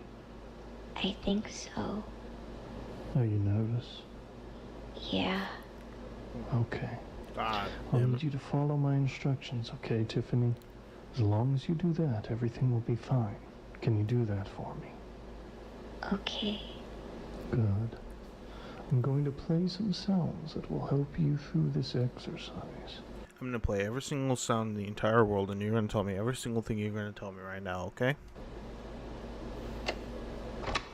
I'm now playing the cassette tape, okay? Tiffany, what do you hear right now? What instruments are we playing right now? Now close your eyes and keep them closed until I tell you to open them. What color do you see, Tiffany? Do you see what colors do you see? Do you see black? Do you see white? What do you say? Picture yourself standing outside your house in your front yard. What color is your house, Tiffany? What is it? It's a beautiful day out with big fluffy clouds and a blue sky. What color is the sky? What color sky, Tiffany? Now look down at the grass around you and watch how each blade moves in a gentle breeze. What color is the breeze, Tiffany? Now look forward and see your house. And look around and see the trees around your yard. Watch how the breeze affects the leaves as it passes through. Ooh, I like the color. Make the wind blow a little harder, enough so the branches are swaying a little bit. You can hear all the rustling of the leaves around you.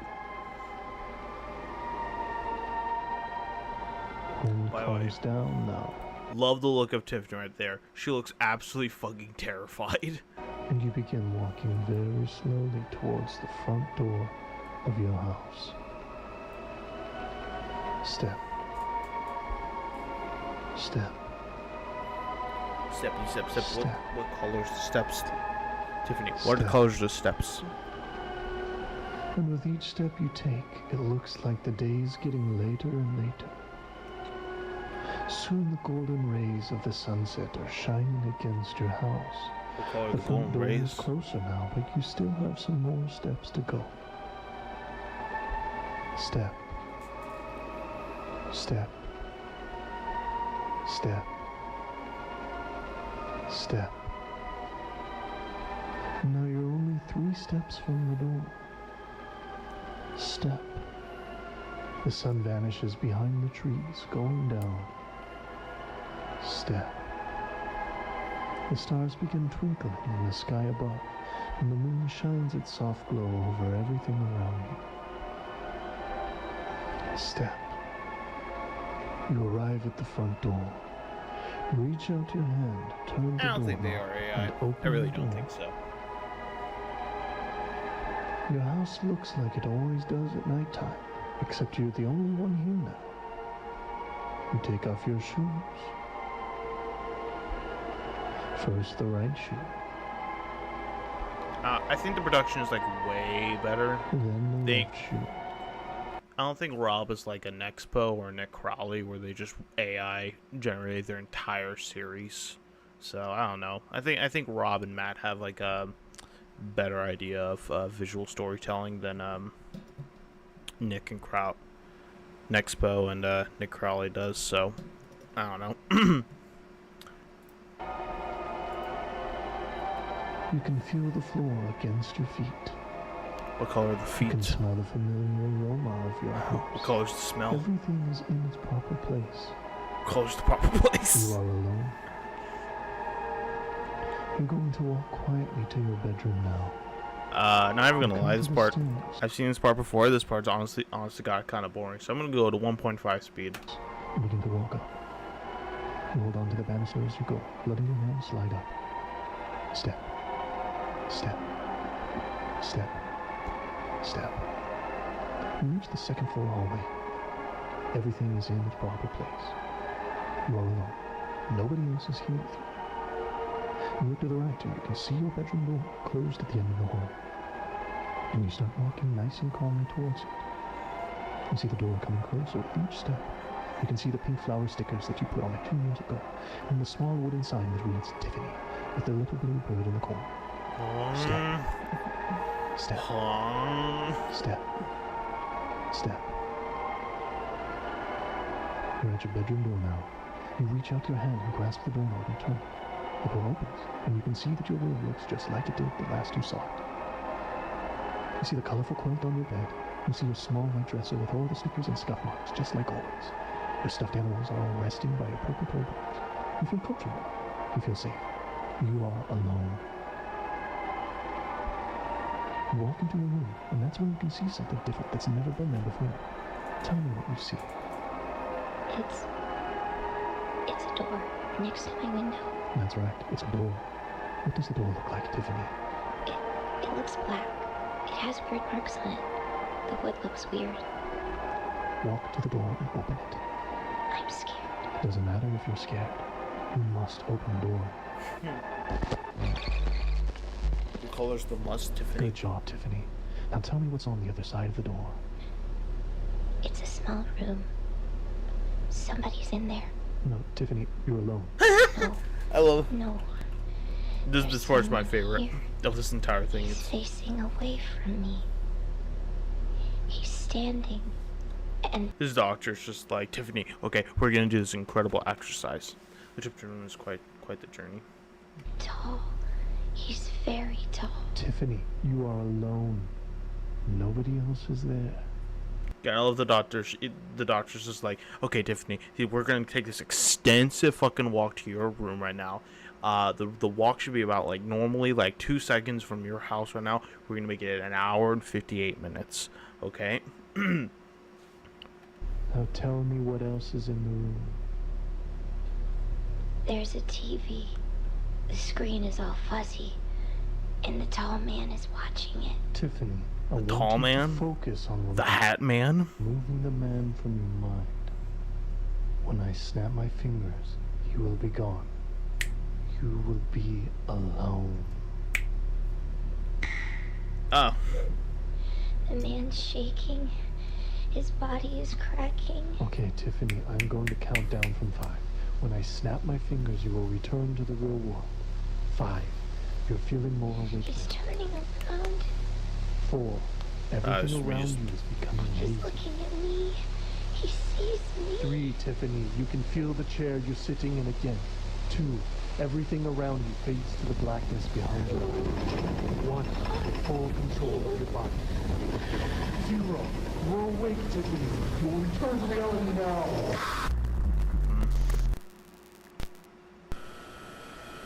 And this is when we're actually gonna just skip a little bit forward because I don't want to be, because I don't want to. Mr. Reverend, I have some very important information for you pertaining to the events you have been investigating. You must have questions regarding who I am, how I located you, and what reason I am contacting you. I won't be answering any of those questions. But I will debrief in due time. For now, I am simply offering you information. You can take it or leave it. It's impressive you remained alive for this long. But then again, you've gone to great lengths in the past in order to survive, haven't you? I'm going to tell you a story, Jim. A story that you've been dying to hear. A story of tragic people, beautiful people.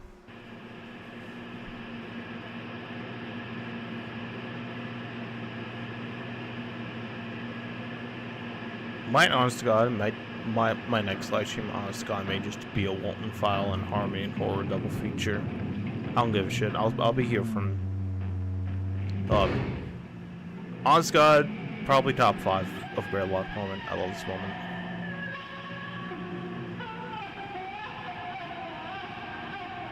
Ugh.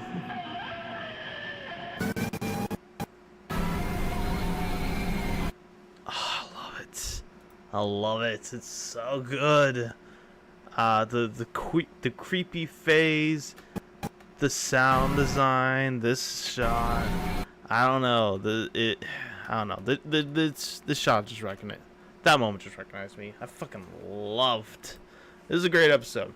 I will admit though, a bit slow, but you have 2 more, and then honest to God. Maybe we'll do something in between right now because I don't want to do Midwest. But right now we have episode tape 11. Preparation for a guest. Preparation for a guest. Inside these walls, basement renovation. That brings it, dude.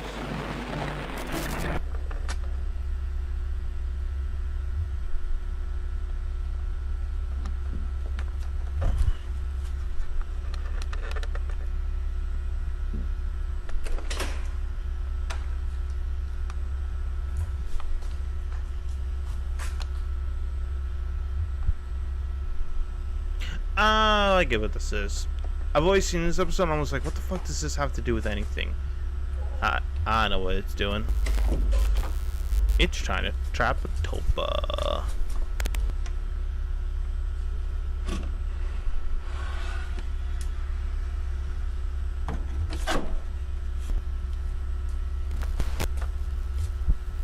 How to capture an elite player.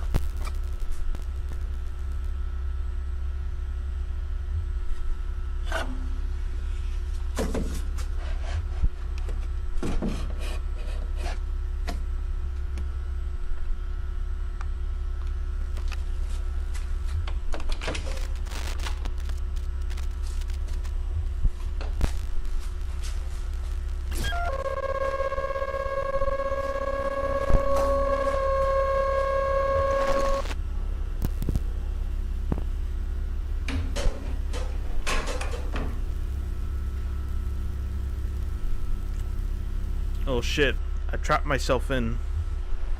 Whoops.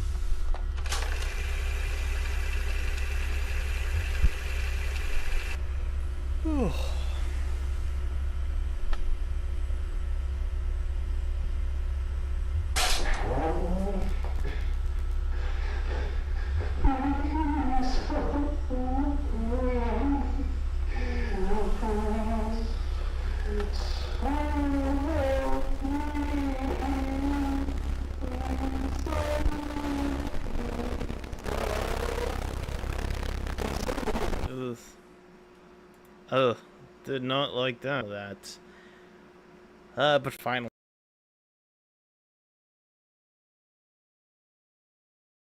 I'm tired, but now we do have like 2 more. But now we have Midwest. But anyways, final one. Awake Your Subconscious, episode 12. If you argue with me, what are some of the best episodes in like all of Analog Horror? I'll die on a hill and call this one of the best episodes ever. I adore this episode, so I will be relatively maybe quiet. I don't know. I think every part of this is oddly perfect. So let us begin. Was that it? Ox Marsh.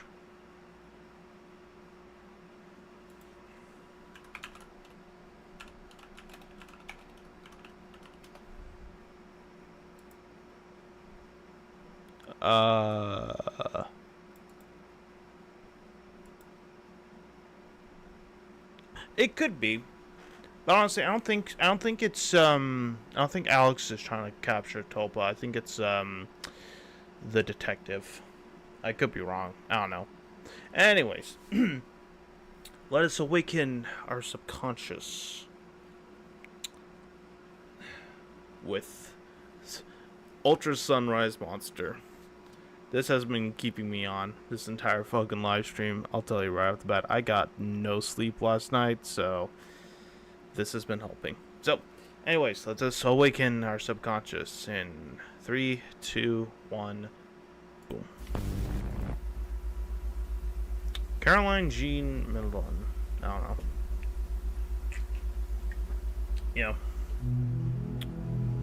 Glad you agree with me, Messiah. Hold on. We're gonna Participation in this part is part of TF system (TM) may result in the viewer achieving a heightened sensory state. This can cause the viewer to experience unexpected visual and auditory occurrence which have no discernible source. These following occurrences may include, but are not limited to, transition moving shapes, unsettling shadow formation, vocal phenomena such as whispering, unidentified music that sounds distant or muffled, feeling of separate presence even while alone. For information, for more comprehensive list and additional information, see the health and safety section of your handbook. I don't have that handbook, so we're fucked. Anyways, good night, y'all. Program equipment.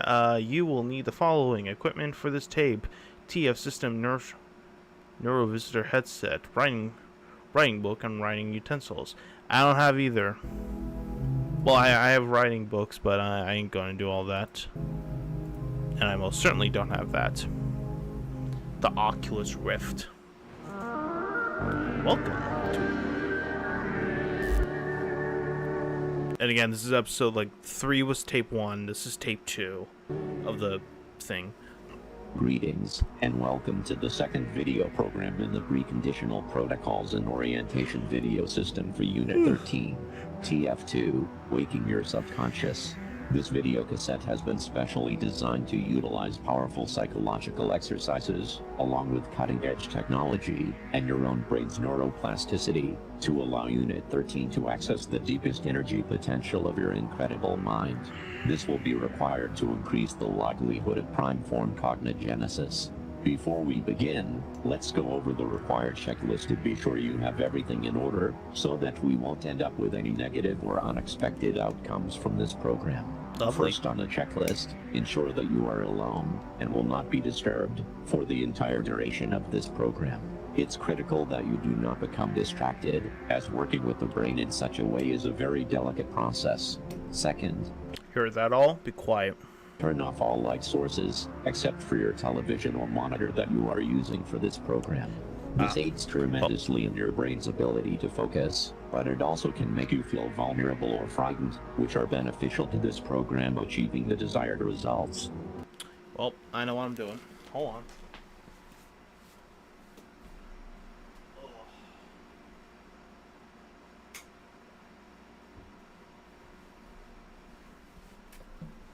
I know it's I don't know, it's 4 in the afternoon, but still, I'm gonna try to get this room as dark as possible. So,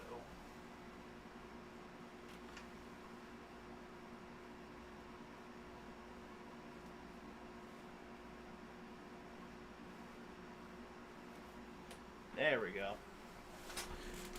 And we're gonna do. There we go. Ideally, you would wait until nightfall to complete this part of the program. Third, ensure that your volume is turned up to a level where no outside or ambient noise is able to leak through your headset. This too helps with focus, but it also aids in those feelings of fear and vulnerability, which are where our deepest and most complex selves are rooted. Fourth, have your work. Well, I mean, I have a cooler next to me. And it's probably going to distract, so we're going to blaze through this. We're going to blaze through this, folks. Workbook open to the TF2 section and have your writing utensil nearby, as some exercises will require you to write. However, if for any reason you do not have your workbook, simply grab a regular notebook or some sheets of paper and write your name and TF2 at the top of each sheet you use. Okay then, hold on.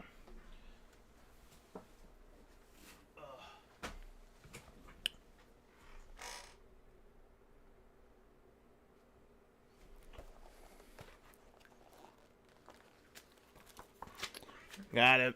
We got one, and we're gonna use a pilot because fucking art. So.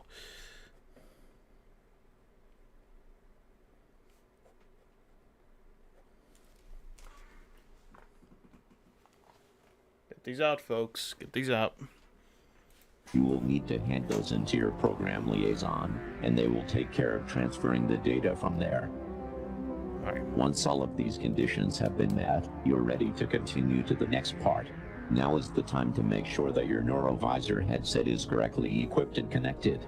If you need any assistance, or are looking for more information regarding the neurovisor, be sure to check the section titled Equipment and Connection in your Unit 13 Program Handbook. This will be your final opportunity to pause playback for the rest of this tape. Pausing after this point will cause a disruption, which could interrupt the data being collected by your headset. Well, hold on. I've got one light source. There we go.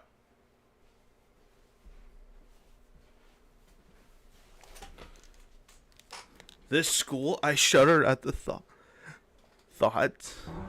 Your screen is about to gradually turn red. Once it is it's fun. red, the program has officially begun, and the point of no return has been crossed. You No have return, 10 no seconds. pauses, no nothing. Seizure alert, I guess.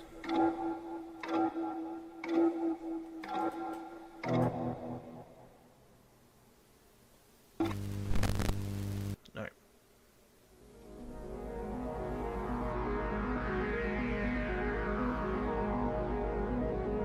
Unlock the gateway to your deeper corners of your psyche. Photosensitivity warning. Our first section, induction, contains bright flickering. If you have a photosensitivity disorder, it is best that you do not look at your screen.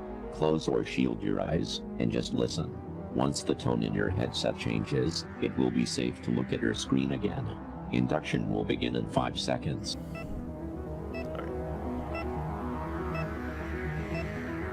Beginning induction. Please stare at your screen for 30 seconds.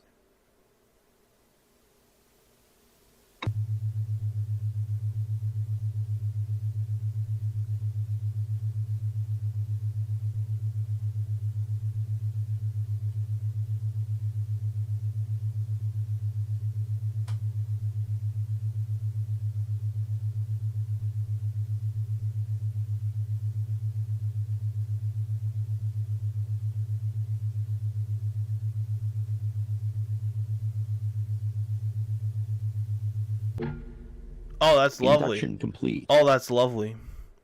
Hi, Naga. How you doing? And yes, Messiah, I will not be pausing. I see you. I have seen this video, by the way. Are you participating in this activity, Naga? How you priming? This exercise will present you with 5 separate sets of words. Each set will contain 6 words.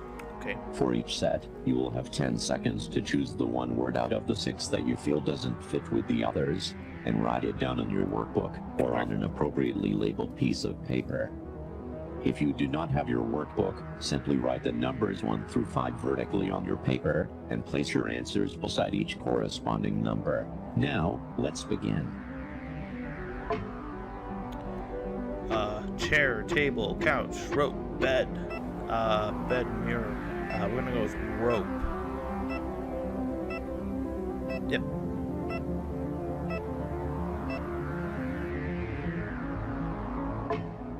Tattoo. Brain, heart, blood, lung, liver, kidney. Blood.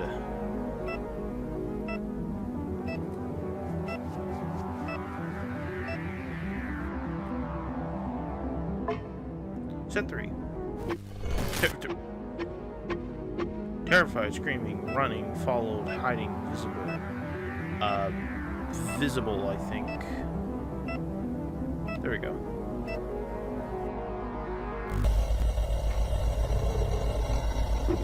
Love, control, comforts her flesh and bones. Multi dysfunction, mangled, butchered, dismembered, improved, definitely.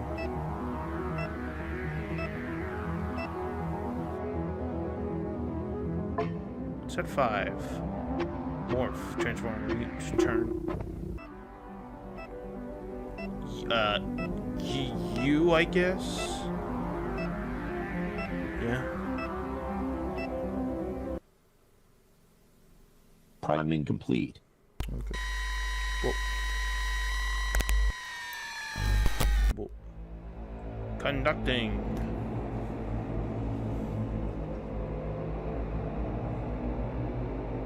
This next section is a specialized variation of the Stroop test, which will measure multiple facets of your reaction to congruent and incongruent stimuli, while also examining how you deal with high stress, high anxiety situations. You will be shown a series of faces with emotional expressions, and the word for each emotion written on each face. The word could match the expression, like the word happy on a smiling face, or they might not match, like the word angry appearing on a sad face. You are about to begin the first testing phase of this section. Miss This Shadow will Lady, be do you the mind easiest going away, phase, please? with I each don't like you. subsequent phase becoming more and more difficult. Look directly at your screen and state your responses out loud. Phase 1 testing begins in 5 seconds. You will be the easiest phrase. State the response out loud. Alright. State the word. Disregard the emotion or expression. Neutral. Happy. Sad. Angry. Scared. Neutral. Please state the word written in each face. Disregard the expression. Just state the word. Sad. Happy. Neutral. Scared. Happy. Scared. Please state the expression shown on the face. Disregard the word. Angry. Happy. Neutral. Scared. Neutral. State the expression. Disregard the word. We just did that. Neutral. Happy. Sad. Angry. Happy. Neutral. Angry. Neutral. Sad. Happy.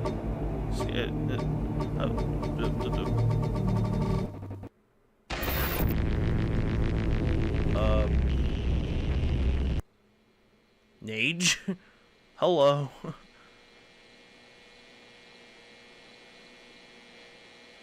Oh yeah, totally easy Messiah. Oh, whoa! Whoa! I did not notice that the first time. Whoa! Whoa! Okay, this is not part of that. I will fucking go backwards. I don't give two shits. I'm sorry. Dude, it fucking just ran up to it. Holy shit. Oh my god. I'm turning this bitch back on. I don't give a fuck. Yes, I know I cheated. I don't give a shit. Is the test over? Sure. Don't fall. Dude, that's fucking... Dude, it just ran up there. Holy shit. Oh my god.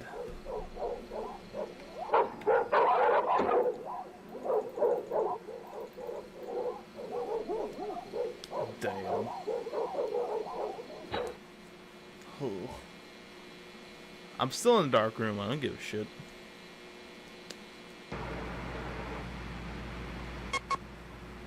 Security.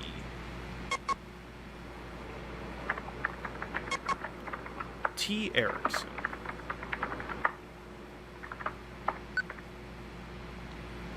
You want to call? Sure.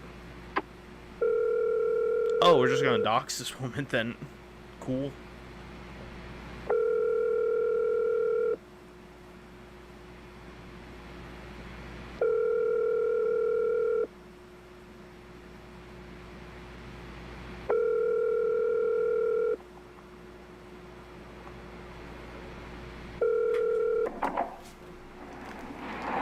Hello? Yes, hello, this is Troy with Evervigil Security. Am I speaking with Charlotte Melgren? Yeah, yes. What happened this time? Miss Melgren, we've detected some unusual activity at Forever Friends Kennels.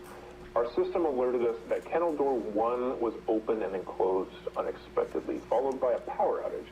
Is it correct that your primary residence is the first unit at Forever Friends? Yeah, but okay, so I'm not the one who got the security system. It was my dad. So I don't know if there's some way to fix this or whatever, but you guys have called me in the middle of the night like 5 times in the past couple of weeks, and it's all turned out to be false alarms. Every time. I'm so sorry about that, ma'am. I can take a look into why that might be happening if you'd like, but first I need to be sure that you're in a safe situation. Are you currently alone? Yeah, it's just me. But I'm looking out the window right now, and everything seems fine. I mean, the power's out, but it literally goes out all the time over there, so I'm just gonna go flip the breaker. Miss Milgren, we strongly advise against going outside or into the kennels, especially with the power outage. We can call to have a police officer dispatched, and they can make sure it's safe before you... Wait, hold on. Is there any way we don't have to do that? I have to be up at 6, and the last time it took them over an hour to get here. For nothing. Please. Ma'am. Like I said, this has happened a ton of times, and plus the dogs aren't even barking. If someone was in there, they'd be going crazy by now. Ma'am, I could get in a lot of trouble if anything happened and I didn't call anyone. It's company policy. How about this? I'll keep you on the phone while I go, okay? I'll switch to my cordless and everything. If anything happens at all, you can call the police. Miss Milgren. I will even grab my flashlight. Please. I have a lot going on tomorrow, and I really just want to get back to sleep. Just let me at least check tonight's footage to make sure everything looks okay first, all right? Yeah, of course. Go for it. Okay. Let me see here.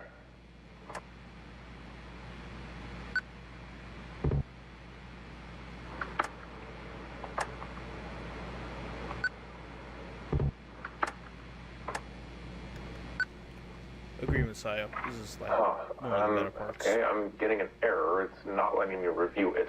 Well, I can just head over really quick. Like, real quick. Well, there's no motion alert in tonight's log, so... okay, just please be quick and safe.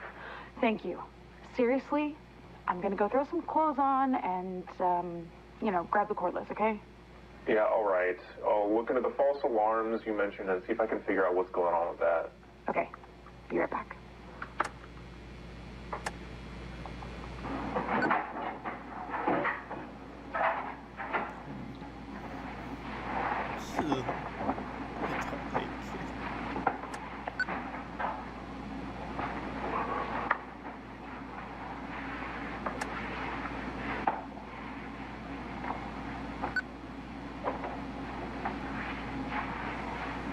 I think this is like why I think this is like one of the best analog horror videos. It's just how good like tension is. Okay, on the cordless. Simple. Got my flashlight. I love it. Still there? Yes. Ooh. Yes, ma'am. Okay, heading outside now and going right across to the kennels, so just hang on another sec. Okay. We'll name him Steve. Hi, Steve. Ugh. I have a bit of a theory. Oh, fuck. I'm sorry. I fucking hate this thing. I hate Steve. I hate him so much. I love him, but I hate him. Oh my god. Oh, it's so gross. Okay. Okay, I'm inside. And yep, the power is definitely out. Okay, I'm just gonna go check on the dogs real quick on my way to the basement. But everything seems fine. These dogs in the basement? What the fuck? I'm really not sure this is a good idea, Miss Milgren. Listen, something's wrong with the recordings I'm seeing of your home. Tell her that there's a gigantic fucking naked bloody skeleton dude.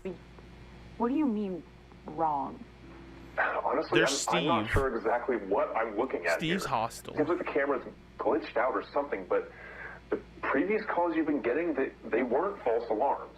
Yeah, again, I'm not sure what's going on here, but something's been stalking around your property for a while now. Yeah, it's Steve. I'm not sure how the previous people who called you didn't notice.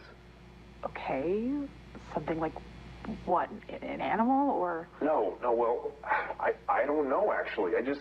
Listen, I just think you should go back to your house, okay? Please. Okay, yeah, you win. Let me just make sure that the dogs are okay, and I'll head back over. They're just right here. Okay, thank you. I'm gonna try to look over tonight's footage again, just in case it's decided to work. Wait, hold on. I want to just check something. Okay. I'm also didn't know you should go. I'm gonna try to look over tonight's footage again, just in case it's decided to work. Okay. Hi, babies. Hi, Mama. What's wrong? I don't know. You okay, buddy? Charlotte? What's going on? The dogs aren't moving. They're all just standing here. Well, it's late, so maybe they're just tired or something. But let's just get you back. Not it. They're just standing here, not moving. Like, at all. Like, not even their eyes. It's like... Oh my god, it's like they're fucking dead, but they're not. What the fuck? What? Miss Melvin, you need to get out of there. Perfect time to Return to your go, house hey, what the immediately. I'm sending your information. All the other times, it's just standing there and just leaning. You're just like, huh, that's normal. Dude enters the house. What the fuck?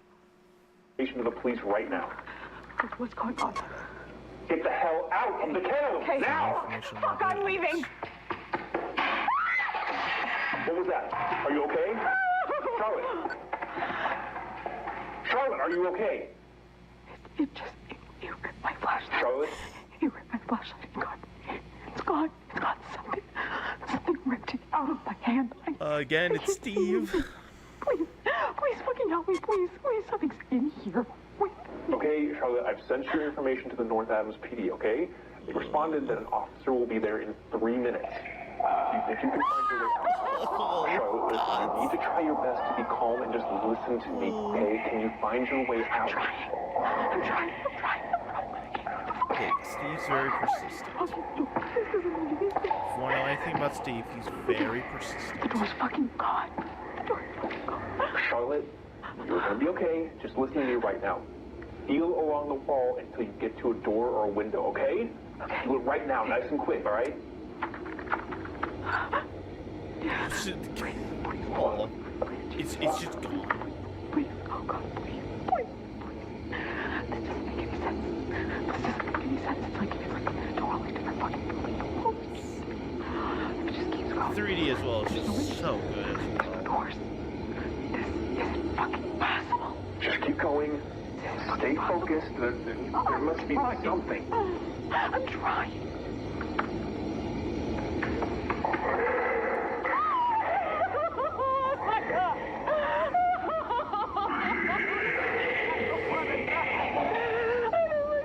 You need to keep feeling your way out, Charlotte.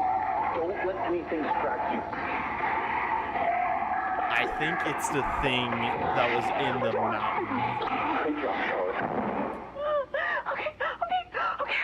My guess is Steve was in the mountain, and Steve was the cause of the giant mutant things.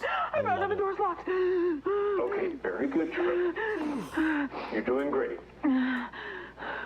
I need you to tell me what room you're in so I can inform the officer. Are you able to see now, even just a little? Yeah, I can't see anything, no. It makes no sense.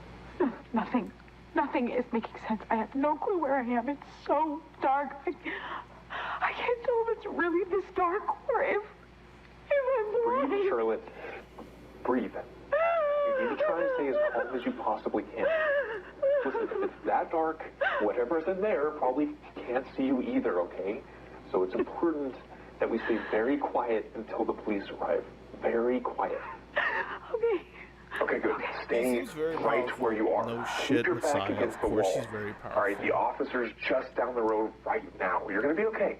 Now listen. I'm gonna. She's a gigantic, fucking lanky skeleton, or living skeleton with flesh and bones. Of course, he's very powerful. Stop talking so we can be completely quiet. But no, I'm still here. I'm not going anywhere until you're safe. Thank you.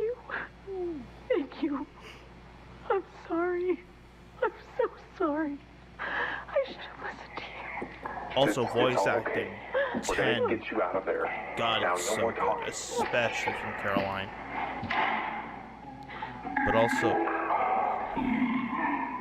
But also, that's the creature, Steve. Ooh, I love it.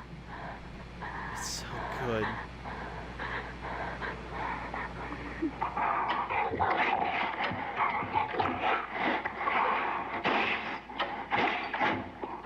It could also be Paul. That's Paul's ultimate form.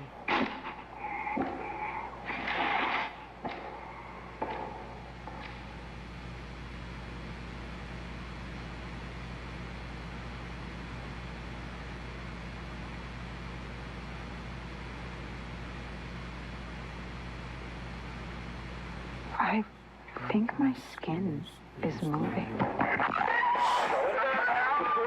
Oh, what a hard line. Oh, I love that line.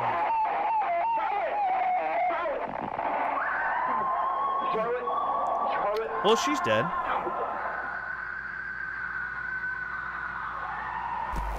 An important test. This test is made up of 5 statements. You will check true or false beside the corresponding number for each statement in your workbook. If you do not have your workbook, simply write 1 through 5 vertically on a piece of paper and write T or F beside each number. You will have 5 seconds to respond to each statement. Your test begins now. Statement number 1. This video system is physically changing your brain. Yes. By the way, I am absolutely in favor of that award. I think we need to make an analog horror award, like ceremony, and like the host could be like Wendigoon and Immoral Emeralds. I think that's his name, the one that does like all the reacting stuff. I think they would be really good hosts, but also, we can also just give like, best episode, best sequel, best original, and like, best voice acting, best creature, best scare. That'd be pretty cool. We need to get that. And I think for like this year or whenever the year this episode came out, I think that would be like a great award for like best voice acting. Whoever voiced Charlotte.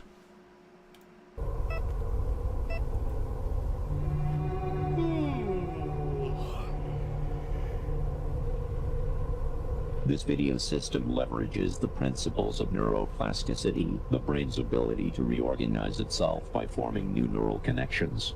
Through these specific audio-visual stimuli and cognitive exercises, it's influencing specific neural pathways in your brain, thereby physically altering the structure and function of your brain in response to this experience. Best visuals, best monster. 2. Only a very small percentage of people will never betray their moral values, no matter the situation. I'm gonna guess false on that. Hey, legit actually didn't know that. Under the right circumstances, such as intense peer pressure, survival situations, or psychological manipulation, it's proven that anyone can be made to betray even the strongest attachments to moral values. Statement number 3. Through your conscious mind, you make your own decisions.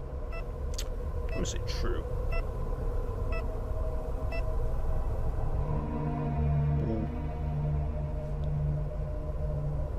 A large portion of human decision-making occurs at an unconscious level. The conscious mind rationalizes these decisions after the fact, making the person believe they made a deliberate choice.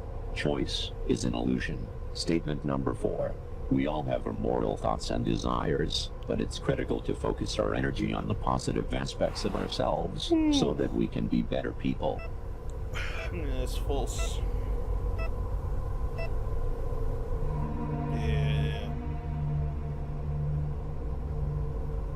The darkest aspects of your mind are part of a larger psychological entity that resides deep within your unconscious.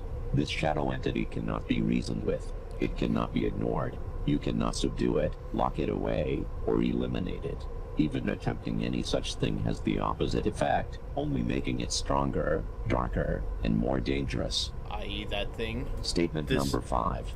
This thing. Opening the door to your shadow psyche and embracing your darkest urges as a part of yourself is the only way to live a fulfilling life. Oh, it's true.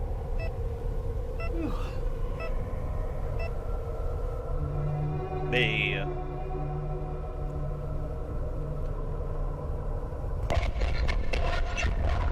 I'm good. Testing complete.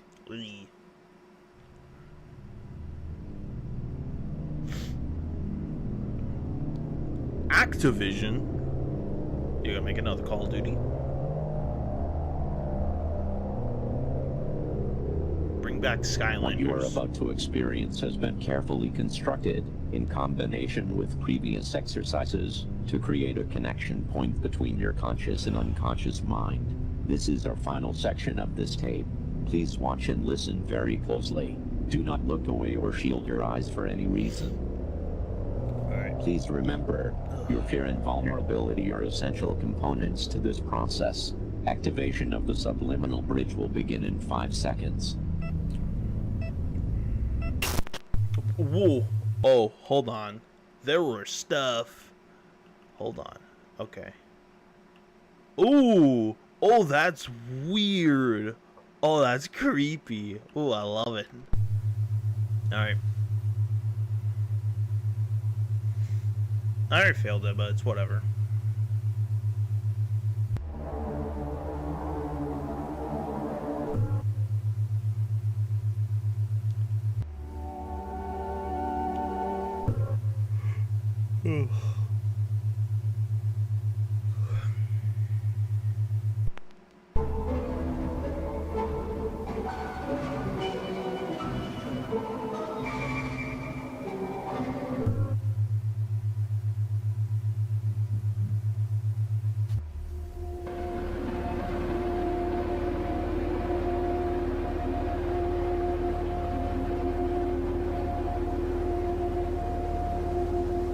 Ugh, I see it. Hello. It's one of those faces from earlier. From 4.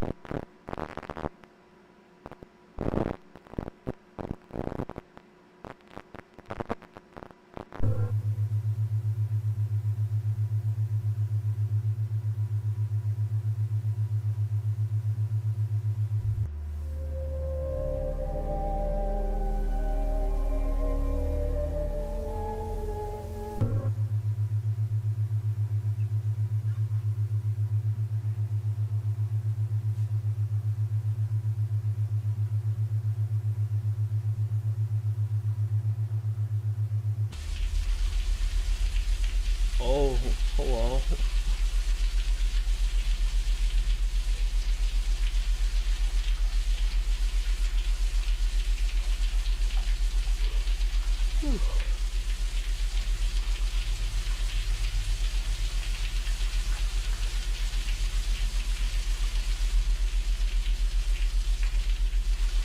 E.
This whole segment is just basically when the edible hit meme. That's all. That's all this is.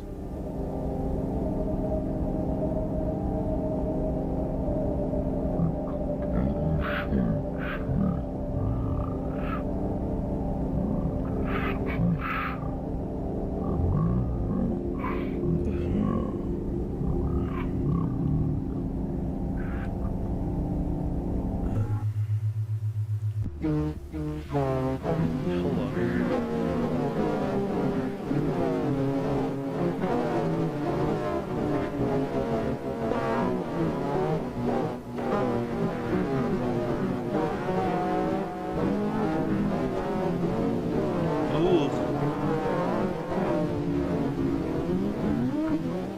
There are no faces. There are no faces. There are no faces.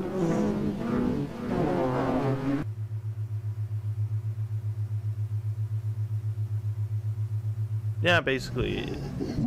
Oh, hello. No, don't go away. Go away. I think that's the black door that I think that he was referring to.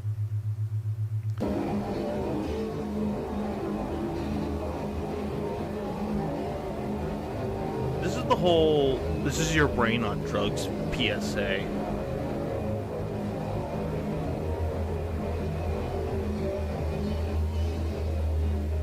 This is your brain on drugs.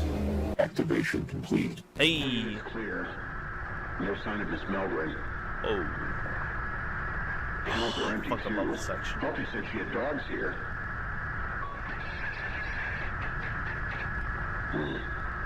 Okay, well, proceeding to the basement. No, it's that audio shift. I don't know why it fucking hit me. Ooh.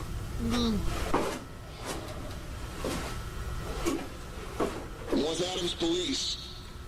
Anybody down here? What? I'm actually police. Jesus, it's dark in here.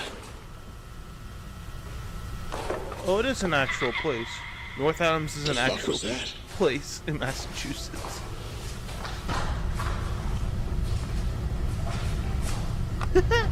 Literally just looked up North Adams, Massachusetts. The first thing it says is North Adams, Massachusetts a nice place to live? And then the first thing is, living North Adams offers residents a decent, a dense suburban feel, and most residents own their own homes.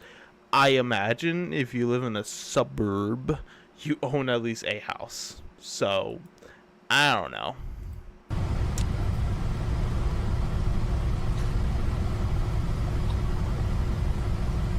Google's weird. Oh, God. What the fuck's that smell? Can't live without it, but sometimes you hate it. Can't live without it, and sometimes you really hate it.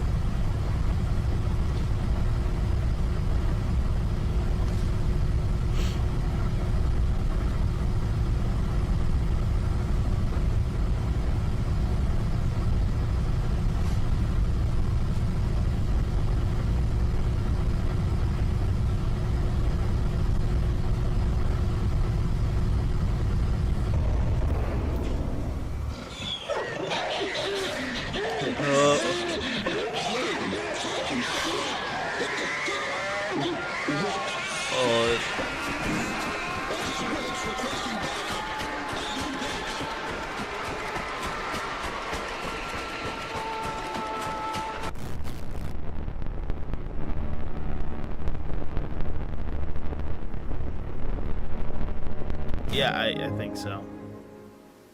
Well done on completing the TF2, Waking Your Subconscious, video cassette. Please allow your brain to rest for at least 12 hours before continuing this video system. Once you have rested and you are ready, enter the cassette labeled TF3, The Shadow, Communion and Assimilation. This is the end of this tape.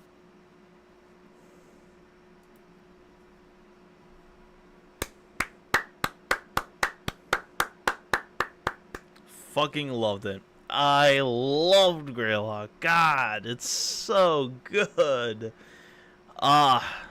It's good. It's so good. And yeah, I would bail out of there.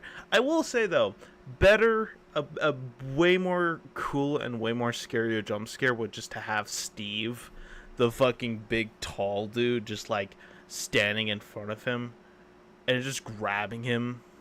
That'd be cool. But I think it's like I think it's the this thing looking thing, because this is Thing. Um, why is there a pig? Never noticed this. Why is there a pig? Really fascinated with that. But yeah, no, this like thing creature. Oh, it looks so cool. Oh, I love her arm. Oh, it looks so like this is cool. This I imagine was like one of Rob. I think the thing is like, it's my favorite horror film, but also like it's just so influential, and this shows it. Yeah, this episode just is perfect. It's rare I can call an analog horror episode perfect. But it's perfect. I genuinely do think that episode 12 is a perfect episode. The horror, the tension, the setup, the scares, all of it works. Even this segment, which is kind of, we'll admit, a bit weird, is still super interesting because of its visuals. Yeah.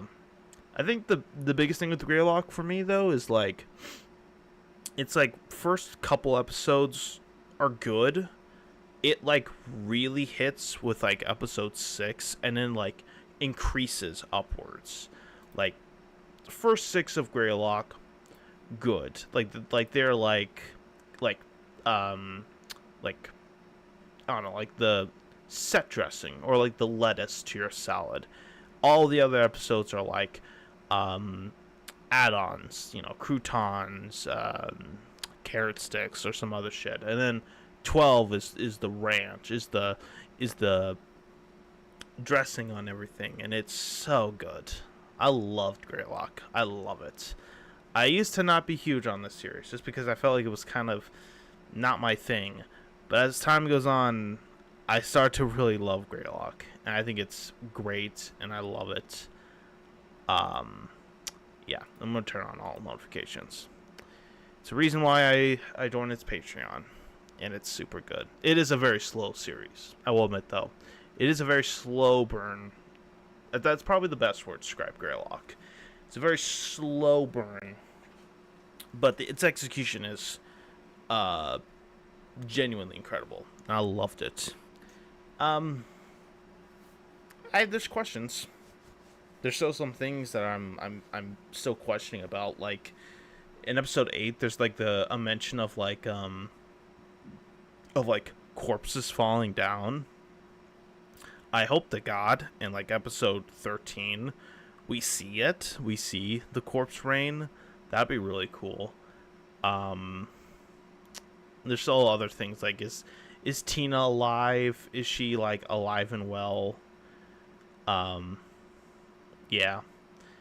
I don't know. What were the real hijacking things? Was everything here Tulpa's? What happened to Paul? Because I think Paul is this thing. Hold on. Let's see.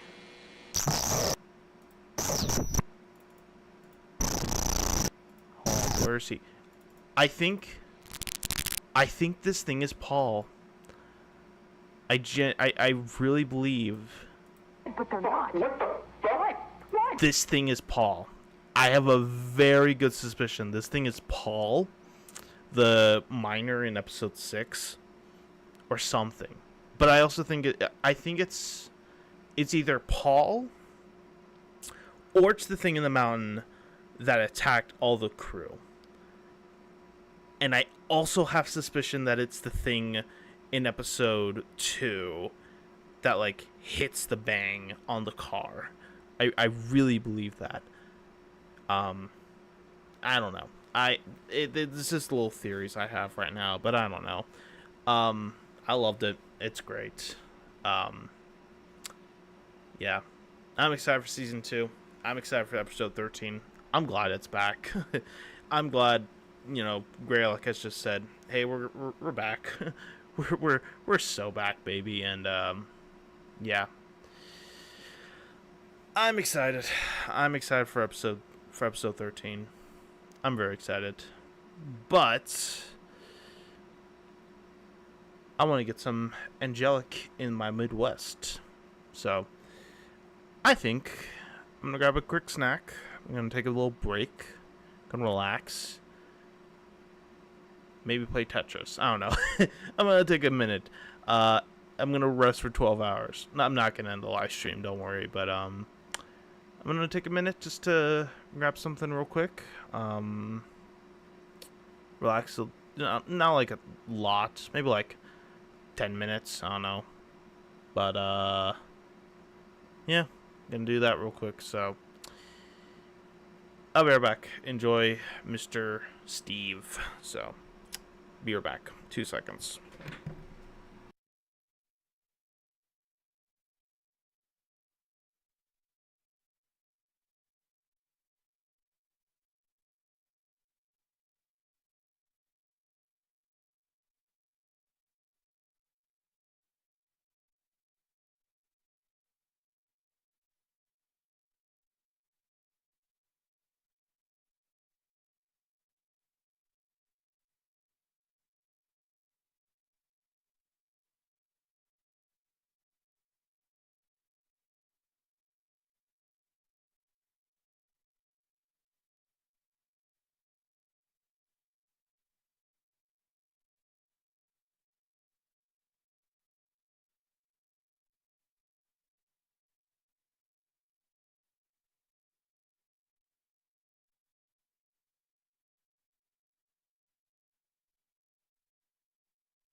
Alright. Honestly, I'm gonna end right now. Probably grab some dinner soon, so honestly. Man, right there, I'm gonna just say, hey, I just watched Greylock, so I'll be back later. Maybe like an hour, maybe 2, I don't know. But yeah. Not going forever, just, gonna grab dinner. So be back in a while, so yeah.